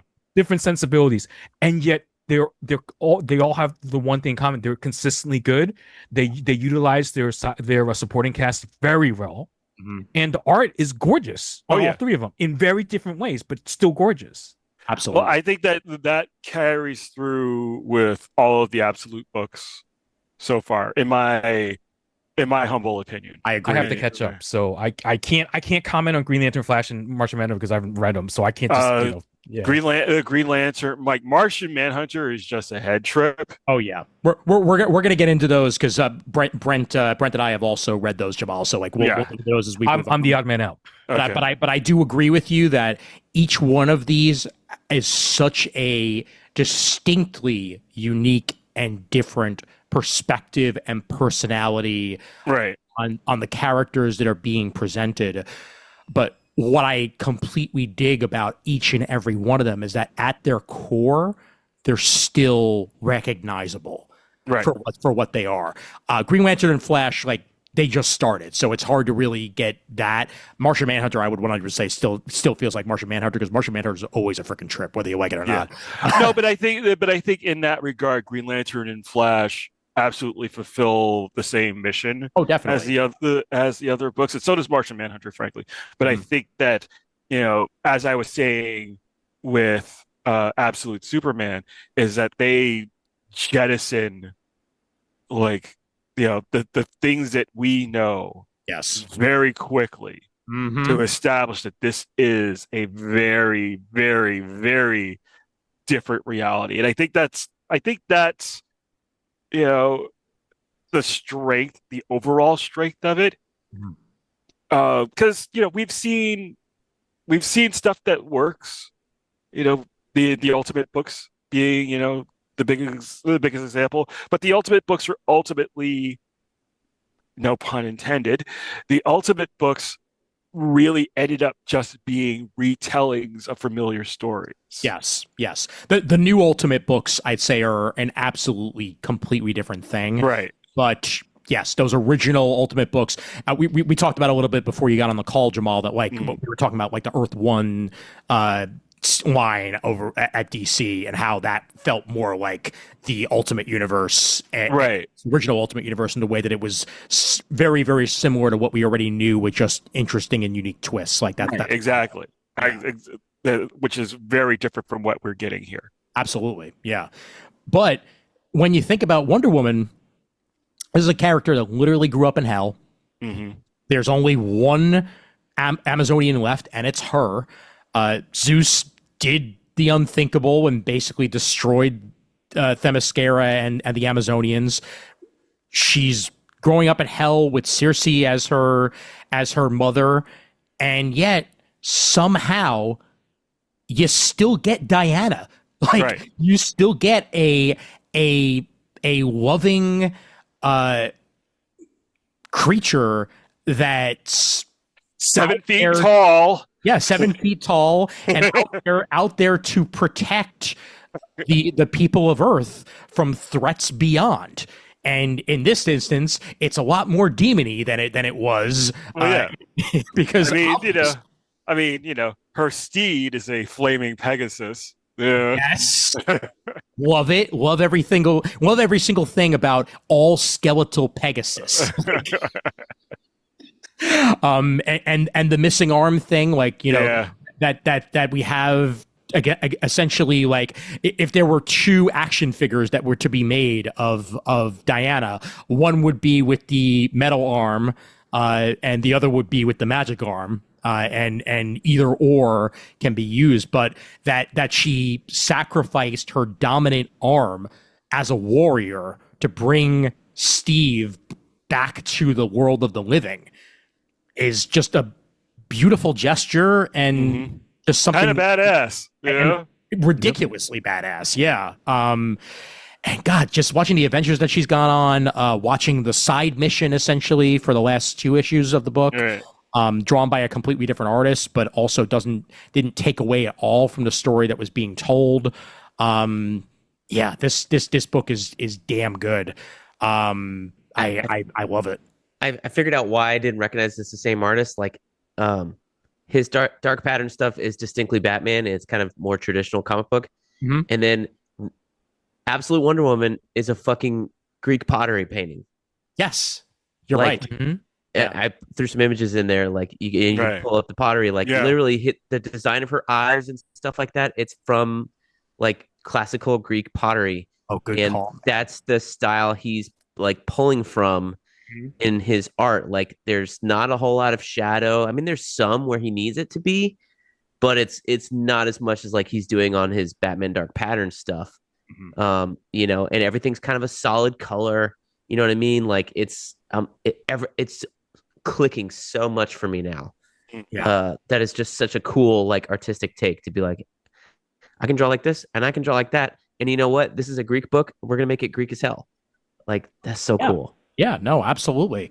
And they are a lovely human being, by the way. Hayden is a lovely human being. So excellent. I like to hear those words. And Matea de Eloise, I believe is how you pronounce the artist that did the last 2 issues. And again, talk about completely different art style, but absolutely gorgeous. Right. I'm sharing an image from it now. Like, the designs that are used here for the characters and like, oh my God, it's just so lovingly rendered. It looks like an animated movie to me. It does. You're right. You're absolutely right. It's like still frames. Yeah, but not in the way that makes it feel stiff. You know, this is not like when Greg Land gets on a book and everything looks like it's been, rotoscoped. Like, this is, or like, this is something that was crafted to look exactly this way for a specific reason, and it's painterly, and it just absolutely works. And it has a little bit of a Nicola Scott vibe to it too, when looking at like the faces and stuff like that. But also its own unique thing. And the last 2 issues essentially explaining how Diana is allowed to be on Earth, while at the same time essentially the back door. Like when you look at these Greek myths, there's always a back door. There's always a way out of the quote unquote curses that were not seen. And within these last 2 issues that are on Infinite, discovering how she figured out how she can remain on Earth while at the same time also getting still time to spend with her mother of this reality, Circe, back in hell when she wants. Oh, so good, man. So freaking good. I loved it to pieces.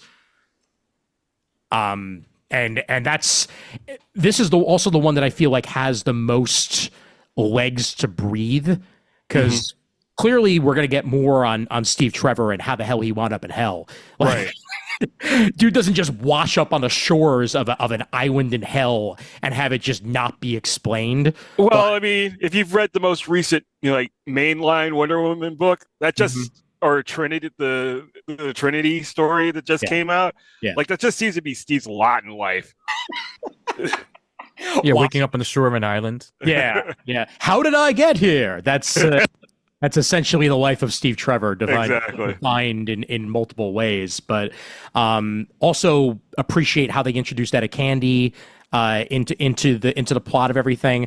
The issue where everyone goes deaf in order to not hear the howl of the monster that's would have been courting them to their own deaths is pretty great. But then introducing Etta and her sister as a ways of essentially filling out the Scooby Gang, to put it in Buffy terms, of getting her the witch materials that are necessary to rematerialize her dominant magic hand and go in there and defeat everybody with a giant ass cloud sword from Final Fantasy VII. Like it's badass. Yeah. Yeah, so there's a reason why all these books are absolutely clicking in their own unique and different ways. I do want to touch on, Absolute Flash, Absolute Green Lantern, and Absolute Martian Manhunter for a little bit. Raph, I know you haven't read these. Feel free to ask questions along the way. Yep. But I'll go in release order. So I guess we'll start with Absolute Flash. Right. Absolute Flash, written by Jeff Lemire. Art as of now by Nick Robles, with colors by Adriano Lucas. This was originally released back on March 19th. As we record this, 2 issues of Absolute Flash are available on DC Infinite. Obviously, they're being more released as it goes by. When we started this episode, I said that Absolute Flash, in a way, feels like the Incredible Hulk to me. In a very distinct way. It's almost if Rick Jones became the Hulk rather than Bruce in the explosion. Because basic story here: 16-year-old Wally West, brought along by his father, who's he's an army brat, being sent everywhere. Mother's dead, so he's got to go where the father goes. Father's been reassigned to this new base. There's some weird experiments going on here, and he's introduced to Barry Allen. Yep. And Barry, basically takes a liking to Wally, sees potential in him, and wants to perhaps make him his protege one way or the other. Father wants nothing to do with it. Wally runs off like the precocious teenager that he is, winds up getting trapped in a explosion that occurs, and winds up with the powers of the Flash. And like most things in this universe, things go tits up. And the explosion of energy that Wally creates brings us the image we're all familiar with. Barry Allen's is a bag of bones. And from there, he's on the run from a military who's trying to cage and capture him, in similar fashion to what Bruce and the Hulk have to deal with over in Marvel. And we get unique, different versions of the Rogues as well. We definitely have Golden Glider and Captain Cold and Boomerang. and Boomerang, all part of this in one way or the other. And it looks like we're getting Mirror Master as well, in one form or another. But again, not your daddy's Flash. No. Not what I mean. Of course, I wouldn't expect anything different from Jeff Lemire. But Jamal, your thoughts? I like Grodd. Oh my God! Yes, I like Grodd. Yes, that was a great twist. Yes, Grodd. This is a wholly different version of Grodd than anyone who is familiar with the Flash Rogues would ever even conceive of. But again, it goes with everything else that they've been doing. This is completely different. This is, a unique take on the Flash mythos. The fact that, Barry dead, but I suspect personally not gone completely. Probably not. Yeah. There's always That's time why I was travel going to with the ask you Flash. guys. Yeah. He hasn't shown back up yet, but I wouldn't be surprised if either one of two things happens. Either he himself has abilities, or perhaps he's going to wind up being the Cobalt Blue in this scenario. No, that's not what I think. I think that the second being that we see when Wally uses his powers is Barry. Oh, okay. Got it. Okay. That could be. Maybe Barry is the person, whatever. So maybe there's an entity in the Speed Force, and that's Barry. Yes. Yeah. And we don't really get Speed Force as of yet per se. However, we are getting Wally himself feeling out of time, and seeing glimpses of what may be and what he may be, but nothing is definite in a world of uncertainties, to say the least. Exactly. Yeah. That would be interesting if that is actually Barry that we're seeing in the other glimpses. Yeah. Sure as hell would be unique. Yep. Speaking of unique, I love the designs of the quote unquote rogues that we've gotten so far. Like much more military, because as well they should be. But we get, and I forgot, we also got Captain Boomerang in the rogues, and he loves talking to his boomerang as if they're an actual thing that exists outside within a personality, even though they're just. They actually design wise, they're very reminiscent of the last Suicide Squad run, the Tom Taylor, Bruno Redondo Suicide Squad. This is it's not the same, but it's a very similar vibe and feel with this version of the Rogues. Is the Pumpkinhead guy? Is that Prankster? Is that what that's supposed to be? No, that's Piper. Oh, Pied Piper? Huh? Yeah. Yep. I at least from what I believe it is. I could be wrong. But I just assumed that. I might be wrong. But yeah, because that is. Hold on. What's Pied Piper's name in real life? Let's see. Pied Piper in real life, as if Hartley Sawyer. Yeah, there we go. Sawyer. Okay. Hartley Sawyer. Yeah. Yep. Okay. So, he calls out Jesse, Lisa, and Harkness. So they don't actually say the word Sawyer. So I guess James Jesse is. Oh, that makes him Trickster. Trickster. There you go. Trickster, Okay. Yep. yeah. All right. So then, he is Trickster. Okay. That makes more sense. Okay. Cool. Yep. So yeah, Boomerang, Golden Glider, Captain Cold, and Trickster are Captain Boomerang. Prankster is the Superman villain. Prankster is a Superman villain. Yes, correct. Okay, I get him and Toyman confused because there's like 3 different Toymen. They're very Prankster, similar Toyman, characters. Trickster, like you name it, they're the same thing. They're Okay. all very similar characters. Yeah. Gagster. Nick Robles. Jokester. Nick Robles on art here, like just another. Like I'd never heard of these 3 artists before. Maybe because they weren't doing anything I was reading. And then I was like, oh, Nick Dragata did 35 issues with Hickman on East and West. And I'm looking up Hayden Sherman, and I'm like, holy shit, I'm loving this guy on fucking Batman Dark Patterns. And then I'm looking up Nick Robles, and I'm like, I've never read anything this guy's done either, but he or she is phenomenal. Like, Excellent. I'm assuming it's a he. His name's Nick, but like, just man, DC's just so far. We'll get to Green Lantern, just putting phenomenal artists on these books that at least that I'm super in love with and digging. Like, I've heard of, I mean, Rafa Sandoval's been around, like he's been doing fantastic stuff too. Right. I think he's the guy that's been working the longest maybe out of this bunch. I could be wrong, but man, just a phenomenal art team that they're putting on these books. Oh yeah.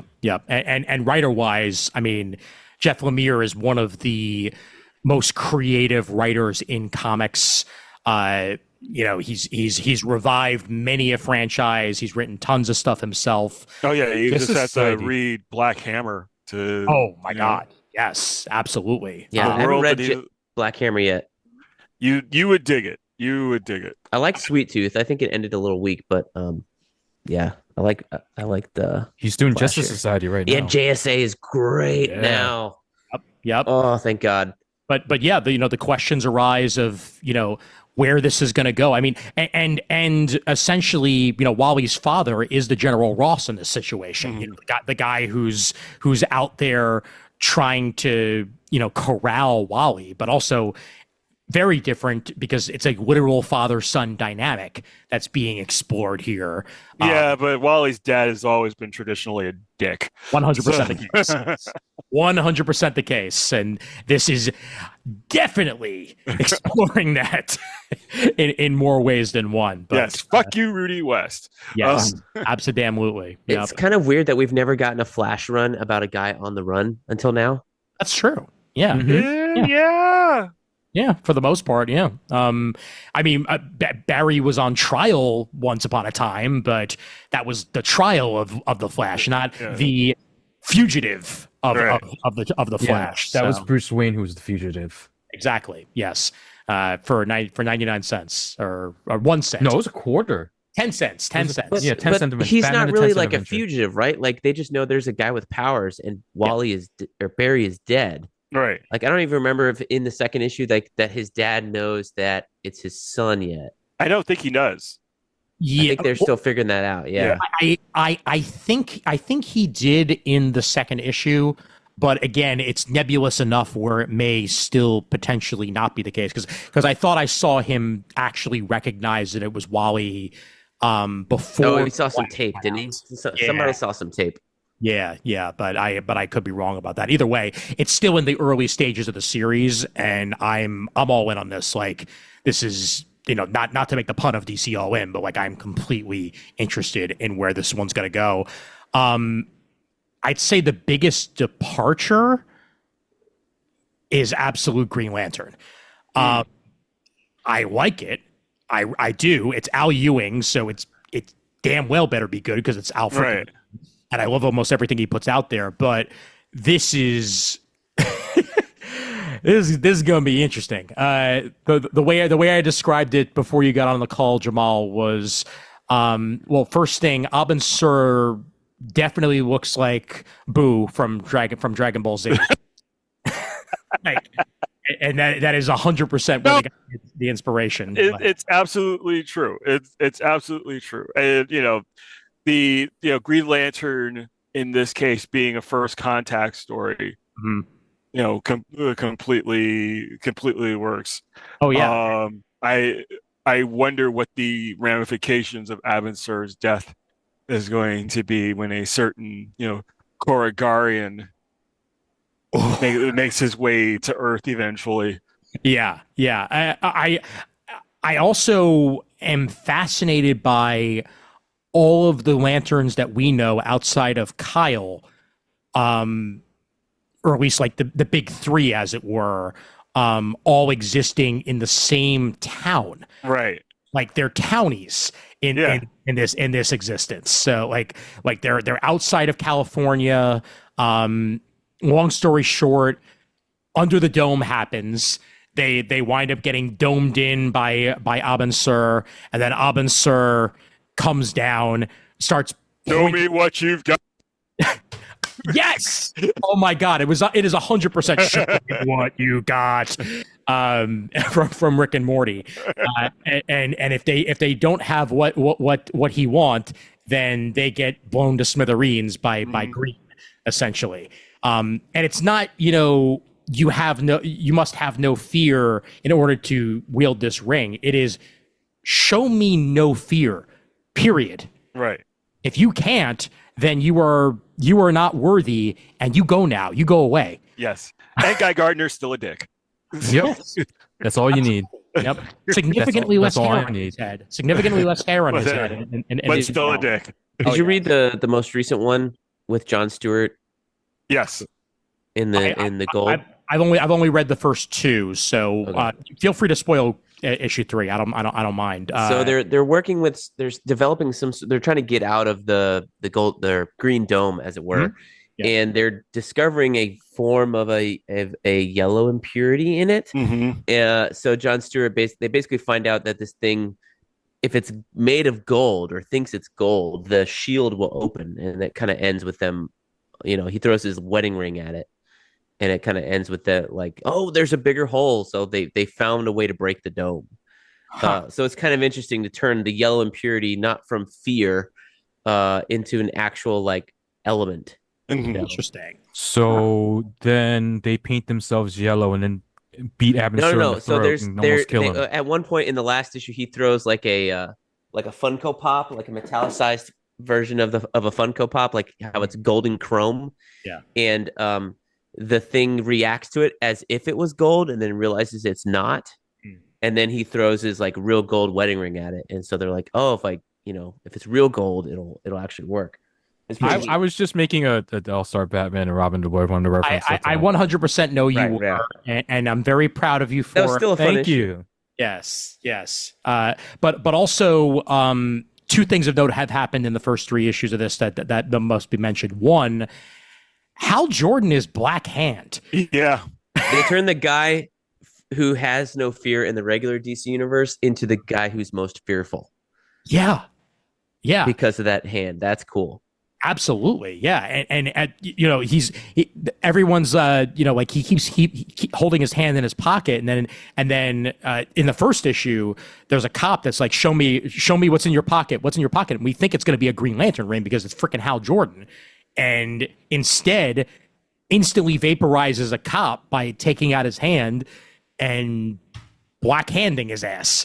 So that's a thing. Also, as of now, the Green Lantern is Joe Mullen, at least the absolute version of Joe Mullen that's being presented here. Obviously, Joe from first appearance in Far Sector back in 2020, and now there's an absolute version of the character that is again presented very differently. Looks like the character is with Jon Stewart. And at one point was over in Coast City, but then made her way back to small town life, and now gets stuck inside the dome and somehow gets abilities from Abin Sur, and has the power of the Green Lantern. Will others get powers? That remains to be seen. Well, I mean, you've got Todd Rice there. Yeah, so there's a possibility. Yep. Obviously, that is oh gosh, Obsidian, is that the guy's name? Yes. Obsidian. Yep. Yeah. And Jon Stewart is John freaking Stewart. So, Guy's been incinerated. So there ain't very much you can do with Guy in this situation. Well, you haven't read the most recent issue, so. Oh no. Did he get unincinerated? No, somebody else got incinerated. Oh no, was it John? Yeah. Well, shit. Damn it. Well, there goes that idea. Well, no more Daily Show for you. Unless he's coming back as a as a Black Lantern, then oh well. That's the end of the Daily Show. Yeah. I kind of like that we have Joe Mullen here as the main character, so to speak. Yeah. Like, Far Sector is a great story. If you haven't read it, go check it out. 2 thumbs way up for that one. But then they stuck her in the main DC universe and it's like she appeared as a Green Lantern out of nowhere. Right. and like so you never I don't know if we've gotten like a true DC Universe origin of Joe Mullen per se. Maybe we'll get it someday, but if this is going to be a definitive Joe Mullen tale, I think the Far Sector is her like definitive. Well, no, like I know that's her definitive story because it's all her, right? But like I don't remember if there was an origin flashback in that story. You know what I mean? Like there's no reason why there needs to be a fifth Earth Green Lantern has been given yet, given how many times the Guardians have recycled themselves since she appeared. Yeah. You know what I mean? Yeah, well, I would go with Jamal that at this point, Far Sector is essentially, canon for her. And she has been showing up in the most recent Green Lantern series that Jeremy Adams has been doing as one of the ongoing Green Lantern characters. I think is also showing up in Green Lantern Corps. And you've got the little girl with the gauntlet. Yep. Around.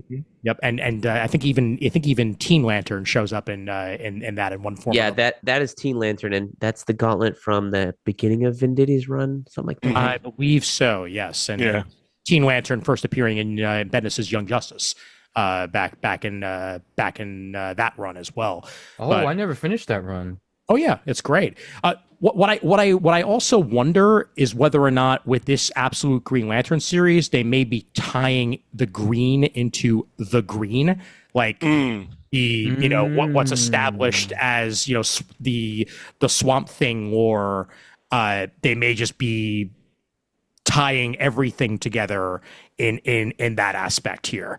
Whether or not that is the case, we shall see. But I think it would make sense to kind of streamline things a little bit and have that be associated with that, because it seems a lot more like otherworldly than the Green Lantern energy does in the main universe. So that's certainly a possibility. So, Yep. Yeah, this is the one where the art is a plus and is a hit and miss for me. Like it's very anime inspired, and as I'm not a anime lover like most of y'all, so and then it seems to, because I don't know if all those other guys are digital. This guy's definitely digital. Chadnoy Lindsay. I don't know if it's a man or woman or whatever, sorry.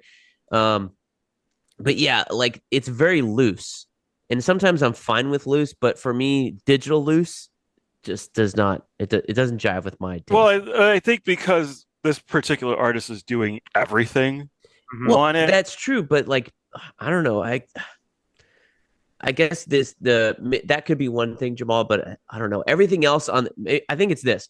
Everything else on those other books is so tight. Right. Everything is so clearly defined with pencils, inks, whether they're doing it digitally or themselves. Like there's definitely inks on there, and this is not that. So it's kind of like the first of its kind, and maybe that's also up against me. I agree with you, Brent. I mean, it's not my favorite of the artists working on these books, to be honest. But they're doing it monthly. They're doing everything. Yeah. There's a certain amount of leeway, I guess, but I also have to recognize that, my taste in general tend to lean more Silver and Modern Age. Sure. Yeah. So, and I know this style of art is becoming more and more prevalent at Marvel and DC. That's something I've noticed over the last couple of years. Yeah. So, if you've read the Spider-Girl #1, the artwork is very similar, right, in its looseness. Yeah. As that. Well, and I mean, it's certainly I mean, I wouldn't say it's easier, but I would assume it's less difficult, at least, to continue and produce as many pages as you could fit in that way. You know, whether or not that is actually the case remains to be seen. But I was talking to Isaac Goodhart this weekend. Oh, Isaac. Yeah. And he was just like, yeah, your stuff is so technical and you're so detail heavy. Like I'm amazed you get as much done as you do. I really liked Janoy's artwork on the Superboy miniseries that came out not too long ago, and it is definitely a little bit of a different style even from that. But you can see the the origins of the artwork, and I think it just varies depending on the specific style that's being worked upon. But Right. it can be very kinetic, and I think, at least I hope, once we start to see actual like manifestations of the Green Lantern energy, that it is some unique and interesting Green Lantern projectiles being used. Or that may not be the case at all. It may just, it may not be like the traditional construct, style of Green Lantern that, we are traditionally used to. Again, this is a different universe, is a different take. Yep. Absolutely. It may be, like you were saying, it may be a more organic Yes. take, tying into the green. Yep. And will we see other forms of Majin Buu? That remains to be seen. Will we see Fat Sir? Oh my god. Well, Easy Sir? I'll say the Perfect, sir. Yeah. I've been looking at these artists as we've been talking about them. Like, who is Janoy Lindsay? Who is Nick Robles? Who is Hayden Sherman? And like Nick Robles, Janoy Lindsay. Oh gosh, what's the third one? I'm just looking at it. I'm like, okay, DC Pride, DC Power, DC Pride. I'm like, all right, whoever's editing these DC Pride and Power anthologies year after year after year are finding some fucking great artists. So I think it's Brittany Holzer is the editor on those. They really deserve their props if they are the ones that are opening the door and leading the way to other editors discovering these works. So also those anthologies can be used as launching pads, and absolutely, that's an excellent point there, Brent. That you're given an opportunity to do even a small story, and if it goes well, then your name is officially in the door, and then you move on from there. So certainly an excellent point. So, and for that matter, read the anthologies. Like some of my favorite stories show up in those, and I know this year's Pride has been getting excellent praise. I haven't had a chance to read it yet, but it's on my list to finish this week. So definitely worth checking out one way or the other. Let's talk about the most obtuse. Let's talk about easily the most indie of any of these titles that have been released so far, and that is Absolute Martian Mindfuck. Absolute Martian Mindfucker. That's wow. This one I may not stick with. Like, yeah, I love the artist, but man, it's definitely out there. Too weird for you? I don't think it's too weird. I think the way that the lettering is done, and that there's so many caption boxes, and that it's like multi thoughts at once and all over the place. I'm a very like A to B type of person. Like, definitely that first issue, I think I read all of it, but I think I understood about a quarter of it. You know what it reminds me of? There was a graphic novel from Marvel that came out in the 80s called Street Poet Ray. Okay. And that's what it reminds me of. It's very much in that style, I'm gonna see if I can find. Yeah, I'm literally bringing it up right now. Oh yeah, okay. I can see that even just by looking at what I found. Let me bring up a page here. So Javier Rodriguez is doing the art for Martian Manhunter, and it's written by, I'm blanking. Denise Camp, right? Denise Camp. Okay. Denise Camp's doing the Ultimates right now on Ultimate Marvel, which is great also. That's a mindfuck of a book, but I love that book. But Javier Rodriguez? Yeah. Damn, I just said his name. I called him I probably insulted him because I thought he was Marcus Martin earlier in the episode. He probably did Daredevil work with Mark Waid on that run. No, they have very similar. Very similar. But I think Javier did a lot more with Dan Slott on Amazing Spider-Man and the Big Time era. Yes. So you might recognize his artwork from there. And I would say, I mean, I described it, if not last episode of Comic Timing than the episode before. I described it as he definitely is inspired by Darwin Cook. And it's apparent in the line, it's apparent in the style of the faces and the personality. Yes, I would also compare to Marcos Martin, but they are unique styles, but similar in a lot of ways in how similarly simplistic yet obtuse and also at the same time refined the artwork can be. It's a blast of color. Like you need to be on LSD to truly enjoy this book. I was gonna say, do I need to be high to enjoy this? Not that I have the ability to with my job, but I would ask if you guys have done anything while reading this book. Does it enhance your sensibility? I don't smoke of the dope, so those days are long behind me. I read Morrison and Hickman for fun. What do you mean? Okay. I don't think you need to be high to read Hickman. Morrison, maybe. The Morrison is enough. Hickman requires a flow chart. Yes. Yeah, my and brain it usually is actually included, that Jamal. This is true. This is true. That's why I appreciate you. Anything by Hickman. He usually includes the chart, just so you can go back and check. I love that stuff. Num num num num num num. Give it to me. This stuff that you're showing on the screen now with him wandering around with all the colors, like it's very beautiful, but I did not understand what the fuck was going on. So what is this issue 2? This is, I believe, issue 2. Yes. Okay. Issue 2, I read and understood most of. Issue 1, beyond. Well, it's rage, avarice, will. No. Wrong book. Wrong book. Okay. Wrong book. Wrong universe. Yeah. The best way for me to describe this book so far, and I could be wrong, but then again, I've only read issue 1. I haven't gotten to issue 2 of it yet. I started it, and then I'm like, I can't pay half attention to this. I was watching Bad Monkey on Apple Plus as I was starting to page through it, and I'm like, you know what? Nah, I can't half pay attention to this. This has got to be a full attention type of thing. So I'll go back and read issue 2 later. By the way, if you haven't watched Bad Monkey on Apple Plus, great show, love it. Bill Lawrence doing detective stuff. What's wrong about it? I'll check it out after I finish Murderbot. Nice. I haven't gotten the Murderbot yet. That's also Murderbot is really good. Awesome. But like the way I would describe this book from issue 1 is there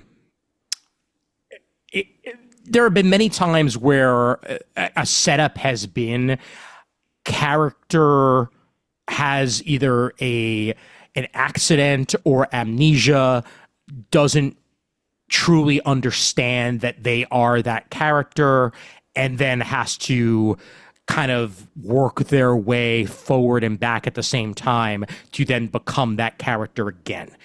And clearly, what is set up in this is there's a traumatic event that John Jones has gone through. Detective John Jones has gone through. Human. Maybe. We shall see. Has gone through, which involved fire. What do we know about Martians? They don't like fire so much. So what I'm guessing happened is one of two things. Either Detective John Jones died in that fire, and Martian Manhunter assumed the memories and life of John Jones, but then because of the fire, does not actually truly remember that they are the Martian Manhunter or Martian Mindfucker, depending on how it's presented inside of the book.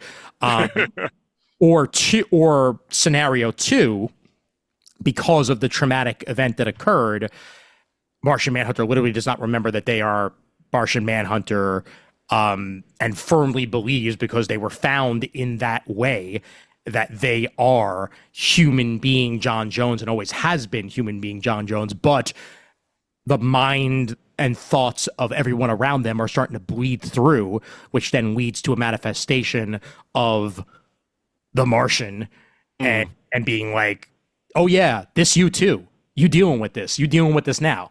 And that's how it's going to wind up presenting itself moving forward. Right. Yeah. So I thought the book was presenting it as if this Martian consciousness invaded his brain and is like sharing his brain with him. That's not how you're interpreting it at all? That's not how I interpreted it. I can understand why you interpreted it that way, and it's also possible that you're right. because there's. I mean, it's only been 2 issues, so it's not like we have definitive answers at this point. Right. It's a 12-issue absolutely. series. Yeah, absolutely. Jamal, what do you think? This is clearly the trippiest. And unlike Raph, I don't read Grant Morrison for fun. I mean, I did my first non Superman DC book was Morrison's JLA. I've been following that guy ever since. But that's different. But that's Different Morrison. different. That's a different But- Morrison. There it is. That's not the filth Morrison. That's not that's not. The part of the Visibles. sentence that's doing the most work is ever since, because Okay. I've read everything since then. It's not that JLA was the trippy part. It's what JLA led to. That's not even Superman 3D. Morris. Oh my God! Honestly, one of my favorite Superman stories ever. Ugh. Yeah. Because it just boils down the meta essence of what Superman means as the character, not as like a human being. Like what the symbolism Absolute of Superman's Superman fucking is. absolutely Superman. He's the underdog. He represents the underdog. He's fighting for the underdog. What more do you need? That I don't need any trippy shit. Yeah, Cut but it straight down to the bone. he did it in 38. I mean, Wipe your Morrison away. Go with Aaron. Listen, all you got to know to understand that 3D book. Aaron is your new super god. Okay, just wipe Morrison away. Superman is the ultimate symbol of good. I mean, literally, All In is based on Superman 3D because Darkseid is. I'm sorry. Hold ultimate on. symbol. You mean absolute symbol of good, not ultimate. That's the wrong thing. Anyway, continue. Supreme. The Supreme. Because Not there's no Squadron Supreme. Supreme. No, that's somebody else. Not That's Rob somebody else. Liefeld. No, Supreme. we don't do that anymore. That's all out of print. We can take it back. All right, I got you. They're What's reprinting. what I'm gonna do? Sue me? Then I'm gonna counter sue him for mistreating everyone's feet. He Sorry, opened a Rob. foot store. Like he's Yeah, trying to yes. get back. He did. Yeah, it's true. That's true. Anyway, Jamal, as you were saying, Where did we get? I am a Javier Rodriguez fan. I have been a fan of his since Batgirl Year One. Yes. I have been That's a a good fan of call. his Hell since yeah. Spider-Man. Like he's a fantastic artist.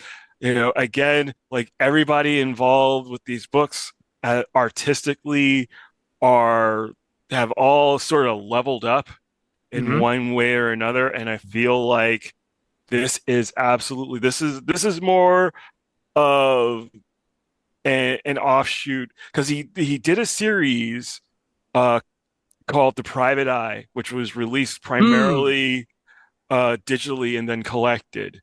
And it's very reminiscent of that. okay. The artwork that he's doing on a series. And like I said, there's a lot of I don't know if he looked at Street Poet Ray or he's even seen it. You never know what people's influences. I would be very surprised. Wait, hold on, Jamal. You pulled a Brent. That was Marcos Martin. Oh, you know what? I'm not the only one. Marcos, I apologize. Javier, I apologize. You're both fantastic. But again, they have very similar styles. Yes, they do. Yes, they do. They have Yes, they do. very, very similar styles. And they're both working on Absolute right now, one way or the Yeah, other. Marcos yeah. Martin just did his Mr. Freeze arc over at Absolute Batman, and was You're right. You're absolute. You. God damn it. It's okay. No. We'll publish an entire separate episode called "Retractions and Shit You Got Wrong." I'm sorry. So sorry. Oh my God. Yeah. No. But no. I agree though. Like everything you're saying about Javier, like his artwork is kinetic and explosive and he already does he was already doing fantastic layouts. Yes. Like if you've ever seen his any of his Spider-Man work, he did such inventive layouts on those Batgirl books. Year One, also Yeah. Marcos Martin. Yes. Ah! Mm. corrections and. You are right though about Javier working on Spider-Man. That did Yes, I do remember that because he was working with Dan Slott. Yep, And- absolutely. I'm literally going to his Wikipedia page right now to say some other things that he's worked on that are absolutely accurate. And he worked on The Black Cat. He did Superior a little bit with Dan Slott. Dennis Hopeless's Spider-Woman series. Yes. Yep, and did a damn good job with that. He was also part of, and this was a series that I wish had lasted way longer than it did, the Volume 3 of Exiles that Saladin Ahmed did back in 2018. He worked on issues 1 through 5 and then 9 through 12 of that and did a damn good job of it, but was also part of Defenders with Al Ewing and Defenders Beyond with Al Ewing back in 2021. And those I had high praise for when they were coming out. Yeah. And that also just Al Ewing in general. Yes, please. So Yes, Al does fantastic. You know what those guys should do? Writer. Yep. If we could get Marcos Martin and Javier Rodriguez to do a 60s Austin Powers book and just trade off either page to page or panel to panel. Oh my God. And just fuck with everybody. No one would be able to tell. It'd be great. Be pretty good. That'd be pretty good. That's what their styles remind me of, like the 60s mod, like Oh yeah, no, absolutely. era type stuff. But I'll be, whatever the actual reality is of this trippy ass book, and whether it is a manifestation, whether it's a invasion, whether it's anything along those lines, like I'm in and I want to read it. I want to read it and I want to see where the hell we're going here. Is he going mad? Yeah, he could be. He certainly could be. Yeah. What if there is no Martian mindfucker? Like, Oh yeah. What if? Yeah. Well, I mean, that would be unique. What if it's just all in his head? Like he has these abilities, but it's the way that his mind rationalizes. Yeah. Yep. It's all a possibility, and it's all an area that we still have to explore and see where we're actually going with this. The 2 issues are on Infinite right now. I think issue 3 is set to come out within the next couple of days, I believe, if I remember correctly. Yeah. Because it just came out recently. 3 just came out. Yeah. Got it. My favorite part of issue 1, by the way, is this very page, and I'm glad I found it. With the message to my fellow Martians: to activate your Martian vision, please page 25 of the comic book in your hands and hold it up to the light. Use a lamp, a reading light, or the sun itself. It's up to you. See diagram for details. I didn't have a physical copy of this. Is that actually something you can do with this? Yes, it is. Copy? It is. Oh my God, I love it. So I read this digitally, and then I went into the local comic book shop, I think the week after, and picked it up and did it. And yeah, it's literally like, since it's sorry, another guy you can throw into this pile, Javier Pulido, Robin Year One. Anyway, to illustrate the effect, right? So it's basically a front and back page. So you have Martian John Jones having that revelation. And then on the immediate backside of that page is the image of Martian Manhunter, the green guy. Yeah. So when you hold it up to the light, you're seeing the back page shine through. Oh, that's cool. And it's printed like opposite. So you're getting the dialogue box of "I'm the Martian mindfuck" through the actual paper. It's a neat effect. I dig it. Okay, I'm down with that. Yeah.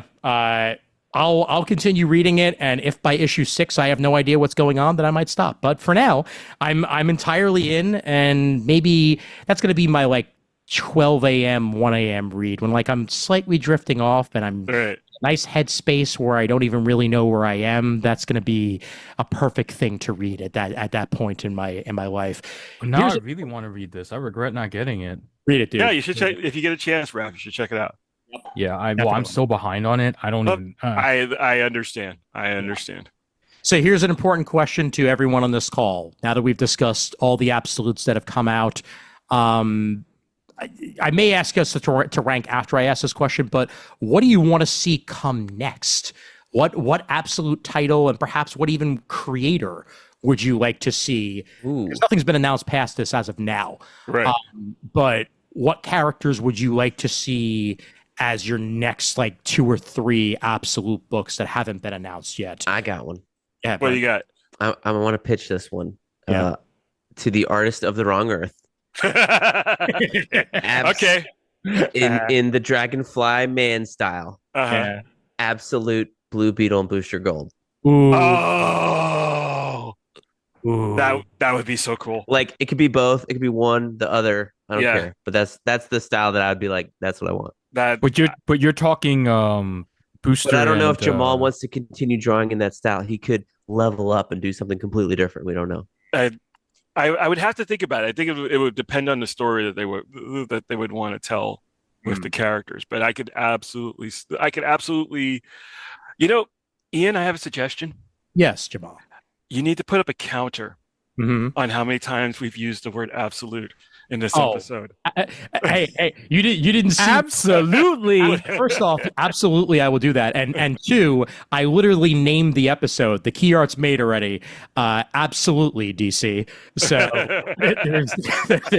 there's a reason that that's the case. And yeah, this would be like our "My Parents Are Dead" episode, where like I would have to put a prize out there for whoever could tell me the actual amount of time.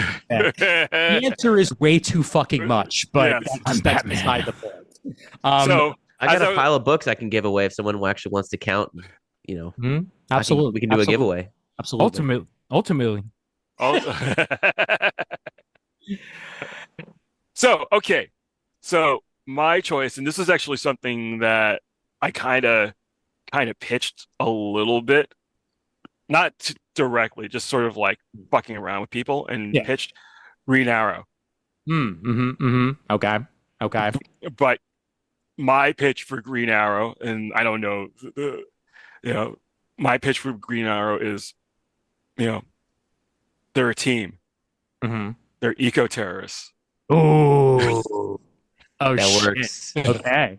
All right. I'm down with that. I'm down with that. It's the team that's going to enforce the Green New Deal. They're literally eco-terrorizing Fox News. Oh my God. That would be great. That would be great. How about, especially because he's over at DC now, how about, because we've already been seeing the evil, Dark Legion or making its way. If we're getting into the future, how about Dan Slott give us some Absolute Legion of Superheroes? Ooh. Then it would be the Dark Legion. It doesn't have to be. Like, we know there's a Dark Legion.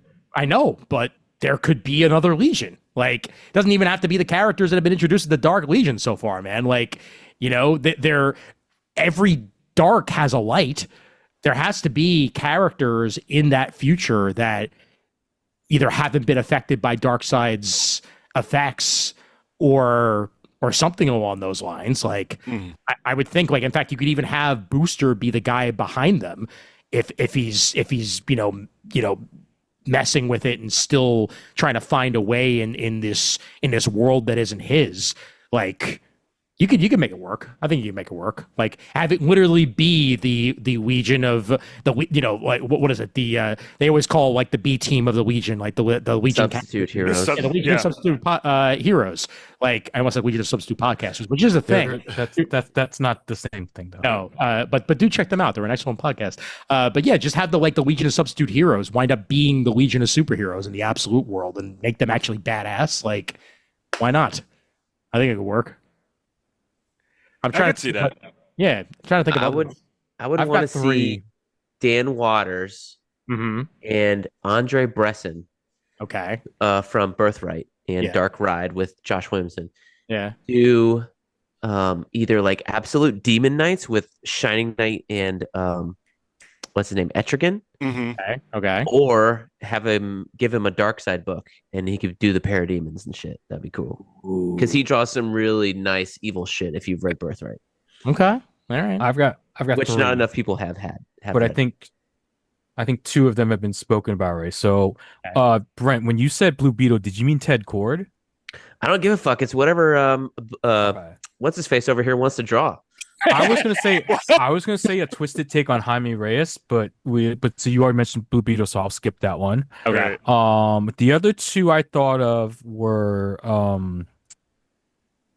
the Absolute. They're both teams. So the Absolute Justice Society, who are the first superheroes on this Dark Earth that Darkseid created. Okay. What do they look like? What are they like? Right? We got Are Superman, Batman, and Wonder Woman the first heroes? If not, then let's do Justice Society. Right. And the other one, and I think this is the one I want Hickman on. Okay. Absolute Suicide Squad, Mm. where they're trying to figure out like what the hell is wrong with the world. And they're actually like Amanda Waller is actually like a decent person, and they feel like something's up, and they're trying to like, and she knows something's wrong, and the suicide isn't the bombs in their heads, it's the fact that they're going to try to punch the hole in the multiverse and try to figure out what the hell is going on with this universe, because some member of the team, it could be whoever senses something is off, and Waller goes with that instinct. Right. Okay. But we also have to keep in mind that there is an end game for all of this. That's true. It has that we're just starting to see emerge. I just thought of one more, and I'm just going to roll with it. Give me an absolute checkmate. Oh, I was just thinking checkmate. With Chris Cantwell. Yeah, I was just thinking checkmate.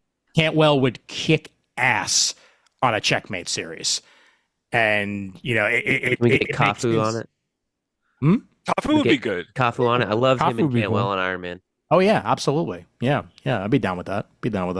Either way, we've got more announcements that are going to wind up happening. Eventually, there will be crossover between universes. Like they've already been teasing that. Mark Waid's going to be leading up to it and all that jazz. So it's going to be an interesting couple of months here, and I think it's been a terrific start to the multiple franchises. So yeah, good stuff to look forward to in the next couple of months for DC. So all around, good times. Absolutely. Yep. All right. I think that about wraps us up here. So Real quick. Yes, Raph. Yes. This is the first time I'm getting to talk to Jamal in a little bit. Have you watched the last two trailers, Jamal? This should be the Patreon extra, the super hype. There's a 30-second one from today, and there's like a minute 31 from yesterday. I know. Have you watched them? I have. Oh God. I have. We got it. We got it. I have on repeat. We got it. But we got it. We got the notes I've been waiting for. I'm my trying not to get too excited. When he said, "Hey, eyes up here" in that last trailer, I was like, "Fuck yeah, let's go!" Oh yeah. Oh no, when he said, "Yeah, good luck with that." Oh my God. I saw one clip where I forget what it was. It's probably from the last 2 days, where Green Lantern yells at him. He's like, "Hey, let's go!" And he's like laying down. He just got punched. He just got Superman just got punched in the ground. He's like, I'm doing important work over here. Oh no, that was Mr. Terrific. I'm pretty sure. I don't know who it was. And Guy Gardner in the Peacemaker trailer, by the way, was absolutely perfect. That made me super happy. There's an image going around with Guy Gardner using the Green Lantern energy to give a middle finger. Is that real or is that? It is real. It is real. It is real. It is absolutely real. Part of me doesn't want to watch the new trailer just because I feel like I've gotten too much, but then the other part of me is like, screw it, I'll just watch it anyway. So no, because I don't. Jamal's right. We haven't seen shit yet. We have not seen. It's the same scenes. We have seen a total of 7 minutes worth of footage from a 2 hour and 9 minute movie. That is true. We haven't seen shit. Can you tell me what the plot of this movie is? Okay, I got it for you. Ready? There's this guy, and he's really super, and that's it. That's I really hope it's not super. It doesn't come down to be Superman versus whatever the fuck Ultraman is. That's all I gotta say. I just want to throw this out there because I've mentioned this in the Facebook group, and you guys I mentioned in our group chat. But just for the record, just so people know how much Superman means to me. Because and you guys were. Here's the thing. I think we covered that way back in like episode 33. Okay. I want to go back to that. Do we really have to rehash that? Back then, 15 years later. You guys hadn't met me when Superman Returns was in theaters. You guys met me like a couple months later. Right. I had seen that movie. I thought I had met you already. No, it was like November, December. Okay. That was our first meetup. All right. And it was July that Superman came out. Got it. I saw that movie 10 times in theaters. Yeah, you did, you idiot. I really did. So, to just real quick recap. So far, because I haven't gotten paid yet, and I get paid on Monday, and I would like to eat, like, have meals before Monday. Good call. Tuesday at 7, Thursday at 7, 2D, Saturday at 1 something, RPX, and Sunday, 2D that my friend, his wife and his in-laws are going to, and I'm gonna go with them. I think that's 2D. I will work in an Alamo Drafthouse one. I will work in an IMAX one because they're only getting 2 weeks of it because the stupid MCU has to horn in on the greatest superhero of all time. If Dono drives up to New York, Fantastic picks Four up movies. your ass, and brings you all the way down to Florida to these empty IMAX I'll showings go. in Orlando, I'll go. You guys can fucking sleep up here in the man cave. There's plenty of room. I will book a flight. I make being able to book flights money now, so I can. Wait, I'm not empty gonna IMAX be- showings? Yeah. Yeah, What's going on? Yeah. it's Orlando. Yeah. Yeah, unfortunately. Yeah. I'm gonna be busy on the 8th, so I booked myself the 10th, the Thursday. I've got a 4 o'clock at my local theater in the largest theater they have here in the Bronx. And that's there. But hold on, I want to throw something out before you say anything more about your things. And I want to throw out the trolliest thing that I swear to God, if I'm right, I'm literally gonna crack the fuck up. I hope I'm. What if Ultraman is Henry Cavill? I would love it so much. I would be so fulfilled. I would feel so good about it. Oh my God, that is such a brilliant. That is ninth dimensional casting. Yeah. Mix's Pitlick couldn't do that. You realize he would literally have to go into hiding after that, right? Oh, I know. I will protect him. I will become his strongest soldier if he does that. Hey, James Gunn said, well, we'd love to work with Henry Cavill in other ways in the future. So, hey, you never know, baby. Yeah, Introduce the multiverse. You know, he could be from Batman's Nightmare, and they pulled him from there. No, so they better not do that now. He will be Ultraman and the cavalry. The cavalry. I don't want to be, honestly, I don't want Ultraman to be a Superman clone or anything like that. It's way too soon to do something. I don't think it is. I don't think he is. I think that he's Ulysses. Ooh, Good call. Okay. All right. I'm leaning towards the Ulysses theory. Okay. You know, What is the one that? thing I'm curious about. Okay, so Oh, yeah, Brent, go ahead. Brent, This is not the thing you've been saying on the chat. no. That's still in play. Okay, I'm still waiting for hints of that. Yeah, that's still in play. Ulysses That's is from Jeff Johns' run. no, that's from no, the it's New from Bendis. 52. Yeah. It's from the New 52. Oh, New 52. Okay, got it. Yeah, Ulysses is a human whose parents were scientists and sent him to another dimension. Oh my God, it's the logo. Holy shit, you're right. Oh my God. Okay. Yeah. Yes, this is no. This is isn't this the Jeff Johns run where they introduced the super rays? Is Who it? wrote this fucking story? Or is it Bendis? Is it Bendis? No, this is pre-Bendis. This is New 52. It's Ramita Jr. for sure because that Yeah, art is Oh, Ramita. no. Was it Jean Lewin Yang? Who did this damn story? I remember there being a big deal, and that's where Superman got his super rays Let me and find like out. emptied out his powers. Let's see. You Hold mean on. his Kamehameha? Yeah, his supernova, whatever it's called. Yeah, the supernova. Kamehameha. Okay. One thing I Ulysses wish I returned could to do is continuity go back in after time and look at Flashpoint event during the Detective Comics storyline Rise of Batman. What? No. Part of the No, that's general. yeah. What the hell, man? There's too many damn Ulysses. All right, hold on. Neil Quinn. Yeah, Neil Quinn. Okay, got it. Jeff Johns, John Romita Jr. There you Thank go. you. John Okay. Romita. Superman Volume 3, number 32. Congratulations, August 2014. Brett. You out-nerded me. I've been reading a lot of Superman lately, so I'm Okay. excited. There you go. But yeah, you're right. The U does look like the U on his costume. So Yeah. it- I like And that. basically, Ulysses has very similar powers, and it's also able to feed off of Superman's energy. I'm down with that. It's a much better idea than Ultraman because again, That would be stupid. Yes, but okay. So very interesting tidbit that came out of the Fandango interview that they did. The toys call him Ultraman, though. Yes. I know. Yeah. But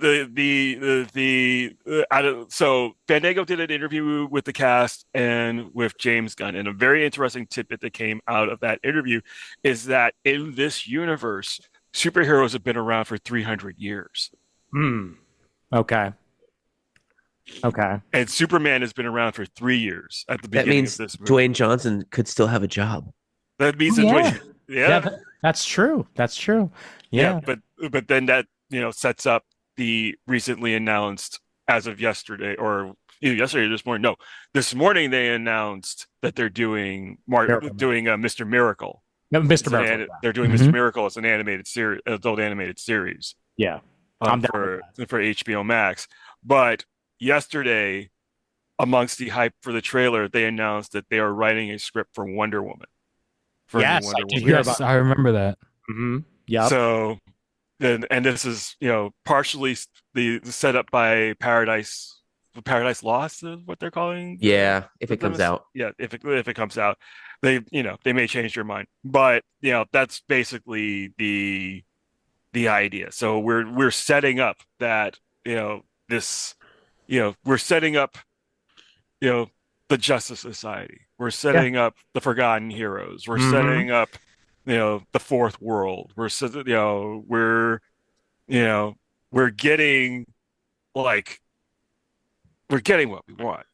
Yeah. I don't know if we want all Tom King DCU. I'm sorry. No. I'm just saying, I know he's on the. Here's what I'm afraid of, right?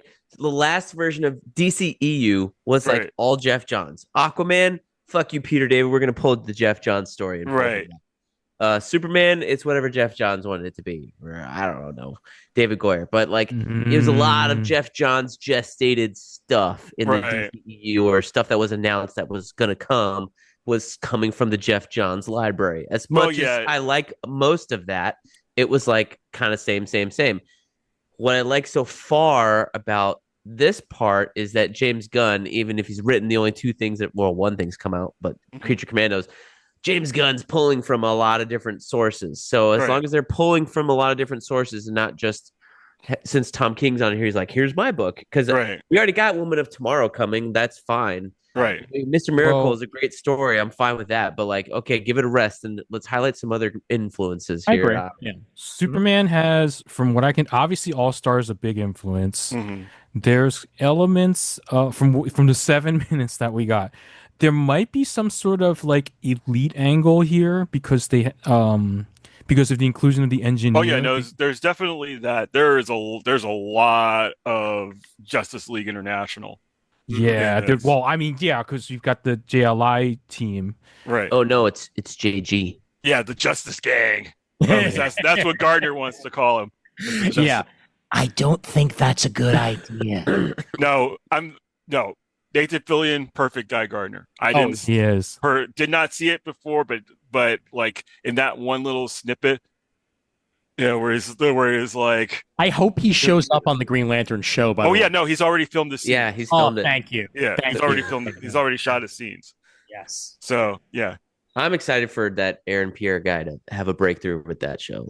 He was, dude. That Netflix movie. Oh God, what was it called? He was so good. So good. Also, the change to the Green Lantern oath, I absolutely love it. In brightest day, in blackest night, clear eyes, full hearts, can't lose. Yeah, that may be the one casting that I'm not on board with. I'm on board. I mean, the one still it. That they show, if you're gonna do the reverse training day scenario, between Hal and John, you need a more seasoned Lantern, and it opens up things up for you to introduce Jessica Cruz, to introduce Kyle Rayner, to introduce Joe Million. Mm-hmm. So I guess here's my gripe, and this doesn't make any sense to you because you guys have no context. So in my gig, I work with a lot of pilots and a lot of retired pilots, right? And that Kyle Chandler at his age looks like a retired pilot who's gone civilian and works for some contractor and is past his prime, and he knows how the airplane used to work, and he's still very knowledgeable, but I got to bring in a younger guy to double check his opinion or to test how it really works, because he flew it last week versus him flying it 15 years ago. So it's when just rubbing you the wrong way. Yeah. When I think of fighter pilot, all the lieutenants are like, they're younger than me now, which is weird because they used to be my age. Right. But that just means I got old. Well, I mean, what they are going. Kyle Chandler is an age of like a commander in the Navy or a captain. Right. And they're not a young lieutenant. If he would be a lieutenant, he wouldn't still be flying. He'd be doing some other shit job.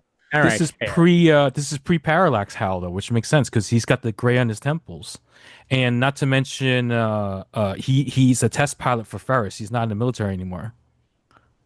The comic book Hal, which bolsters Brent's point. Actually, that's true. Yeah, but like that he can still. I mean, like when did John even still there are lots of pilots who don't do a full career, like 20 years of service in the Navy or Air Force. They'll go in, they'll do their 4 or 5 years, and then go out and fly for the airlines. Most of their airline pilots are ex-military that just did a couple of years, Right. Tell Maverick that. Maverick's still going strong. Okay. Well, Maverick's got no place else to go. Oh wait, no, that's just my pilot knowledge of working with a bunch of pilots. And then like my uncle was a Delta pilot who did exactly that. He was Air Force for 4 or 5 years, got the fuck out, went and flew Delta, and retired a rich man. So and what do you mean? What do you mean Maverick has nothing to do? He's doing Mission Impossibles all over the place. Like that's he's jumping from a plane 10,000 feet in the air onto the top of the tallest building in the world, and then gliding down it like a skateboard. The other thing about this fucking pilot rant I'm on right now. Yeah. So Top Gun Maverick came out, right? And so they filmed Top Gun in the 80s, and a lot of my pilot SMEs, subject matter experts, 2 of them were in Top Gun as E2D pilots, right? And in very recognizable scenes. If you Google volleyball Top Gun gif, the guy in the white shorts, white shirt with white hair, hanging out with the actually boys. Like just retired from working with us. Fellow named R.A., fantastic gentleman. Oh, wow. He was a captain in the Navy, and he was bitching the whole time. He was like, there's no way this guy would be my age, because he's like the same age as Tom Cruise. He's a little bit older probably, right. But Navy wise, if we were the same in same rank at that time of original Top Gun, right. And you could not still be whatever the hell he was in Maverick and still be flying. I think he was a major in Maverick, right? He was a lieutenant. I don't know if he's a lieutenant commander or commander, but I don't think he was like. I think part of if I remember correctly, part of the plot was that he kept getting in trouble. Yes. So he kept getting busted back. But it hit. So yeah, again, saying like I work with a lot of pilots, which rubs me the wrong way. This is a Navy guy who had been in the Navy for 20 years. He's like, there's no way that guy would still be in the Navy and flying these expenses, much less teaching anybody. So yeah, that's just the end of my pilot rant. Okay. Hey, it's all good. It's all good. We have officially exited the danger zone. I understand. Boys. So back to Superman. Yes. yes. Back to Superman. Yes. So you should totally make this an extra point. I know. I might be able to. These trailers have made me so happy. Like any minor misgivings that I may have been like harboring in my heart are gone. Like I am not worried about this movie at all. My biggest concern right now is I'm going to be in France, so I have to find a theater in Lille. Okay, I was just about to say, you better not move to France before you fucking podcast with us about this movie. I've been hearing you bitch about Superman for how long? I deserve to have that redeemed. Okay, first off, I had a very real shot at going to AEW All In, and I decided not to go because I didn't know if I could find a movie theater after All In that would be showing Superman that I could make. Right. So actually, now that you mention it, Jamal, yes, maybe Ireland. That's a possibility. I actually did find a theater in Lille Yeah. Is going where it's going to be playing, and it's actually going to be playing on the 9th.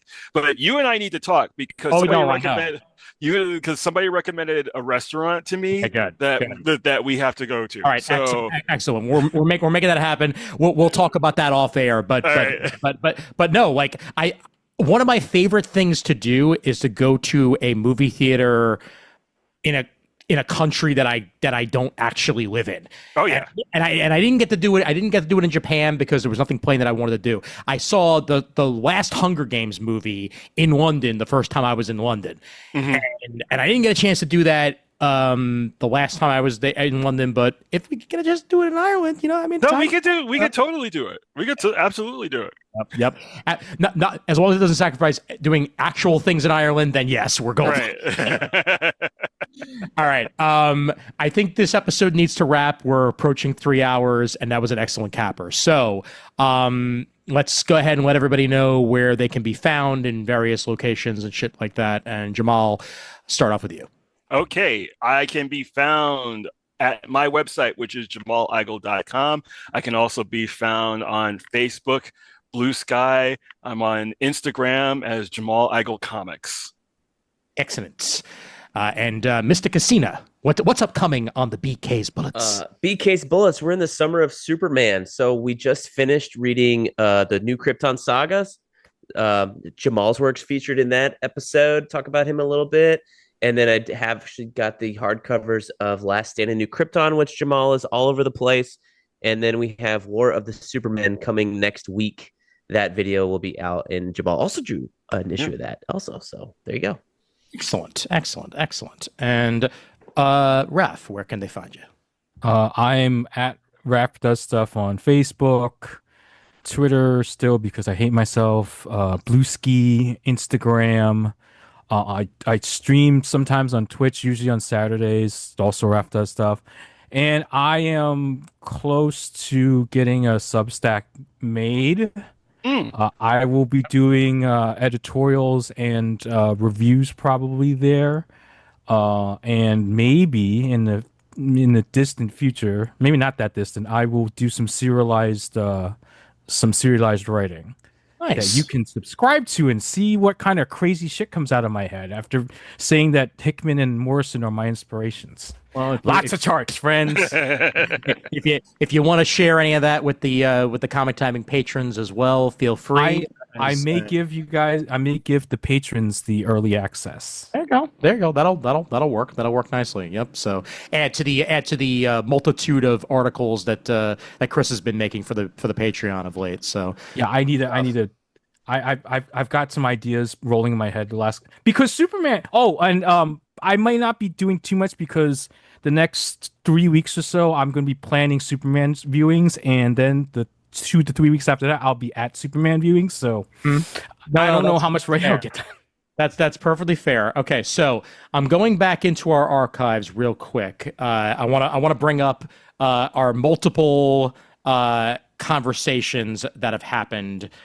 So starting off with Man of homework. Yep, Man of listeners. Steel. Yep. So episode 144 would be the Man of Steel movie review from July 3rd, 2013, featuring Jamal, Brandon, myself, Brent, and Anger. This is the ambush. I'm Anger. Ambush episode. So I'm Anger.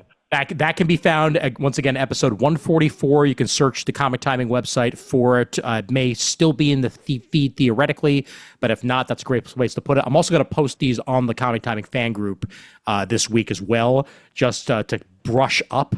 And we also had, Jamal was not a part of this episode, but we had Batman v Superman v Comic Timing come out on April 2nd, 2016. Comic Timing definitely lost that one. Oh yes, we did, but we also gained some good conversation. Once again, excellent essay by Brent to start us off. It was Brent, myself, Brandon, and Raph on that very episode. That's episode 178 of the pod. And that's some good Superman brushing up to do. Or you can listen to any of Sean Pryor's early appearances to have him rant about Superman Returns. So that's so This reminds me that Jamal and I, in the early days of Geeks Unite, we did a director's comment. Well, we didn't do a director's comment. We did a commentary track for Superman Returns. Yeah. I don't think I have it anymore, but I can look in my archives. If it's on a random hard drive, send it to me. I will release it as a special episode. I was gonna say I would love to listen to that again. Yep. Yeah. The other thing I wanted to bring up, because I haven't mentioned it on an episode, and I want to for listener Matthew Bergren's sake, I was on his Wrestling Conversations podcast a couple weeks back. So you can find that on anywhere you find podcasts. Just look for Wrestling Conversations and his name, Matthew Bergren, to separate it from the 800 other things with Wrestling Conversations in the name. He jokes about that multiple times. He's like, maybe I should have named this something else. But anyway, Wrestling Conversations podcast. I was on it back in May. We had a really great conversation, not just about wrestling, but also about comics and my history in podcasting. And it was a good time. So do check that out if you have not yet. I may very well wind up syndicating it sometime in July while I'm away. But for now, you can find it on his feed. So make sure to check that out. The rest of the members of Comic Timing Blue or Gold Team, whatever the fuck we are also available for guest appearances on podcasts. That is also true. I know we're less famous than Ian, but my God, yeah, Gold Team. Chris Eberly is on a series of both Back to the Bins and Is It Jaws that are going to be appearing in the next couple of weeks, all about Daredevil Born Again, and then Daredevil's appearances in film, and those will be released on both the Back to the Bins podcast and on Is It Jaws. And I know Adam Murdo was very recently on Mike Atchison's podcast. I don't know if that's been released yet, but he'll be having me on soon as well, as we're going to talk manga in the next couple weeks. So I didn't find my episode, but I found the Alex Ford Superman script. Oh, shit. Well, there you go. From 98.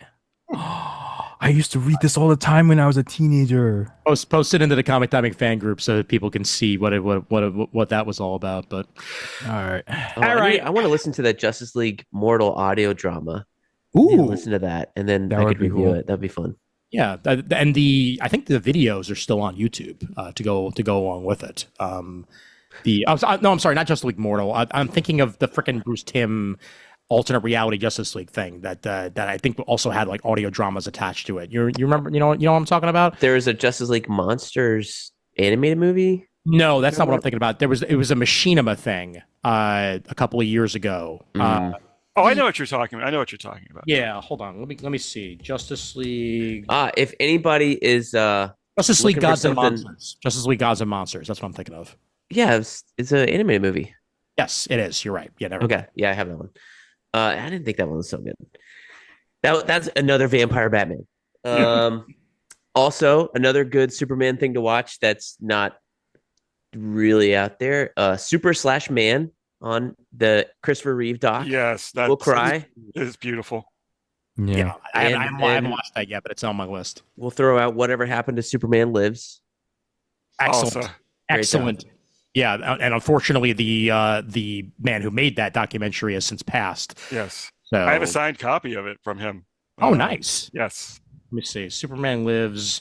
Yeah, it's The Death of Superman Lives. What Happened? That's the full name of the documentary. We watched that at a con together. Yes, we did. Yep, John Schnepp. And no, actually, no, we didn't watch it at a con. We watched my copy that I got off the Kickstarter, if I remember correctly. Because I remember watching that, I think, at my old apartment, if I remember correctly. Oh, okay. I don't remember how I watched that. I know I did. I don't remember if I got the Kickstarter or not. I've got the J.J. Abrams Superman script. Yeah, that's from that came out in 2016, right? Yep. All right, we can't keep doing this. We got to end it. I know. Okay. All right. Email address for Comic Timing is comictiming@gmail.com. You can find us over at facebook.com/Comic Timing, where you can find the Comic Timing fan group as well. Please make sure to join that if you have not already done so for some good conversation. We're on Blue Sky at Comic Timing, Instagram, Comic Timing Podcast, Threads, Comic Timing Podcast. Our YouTube channel is at Comic Timing Podcast.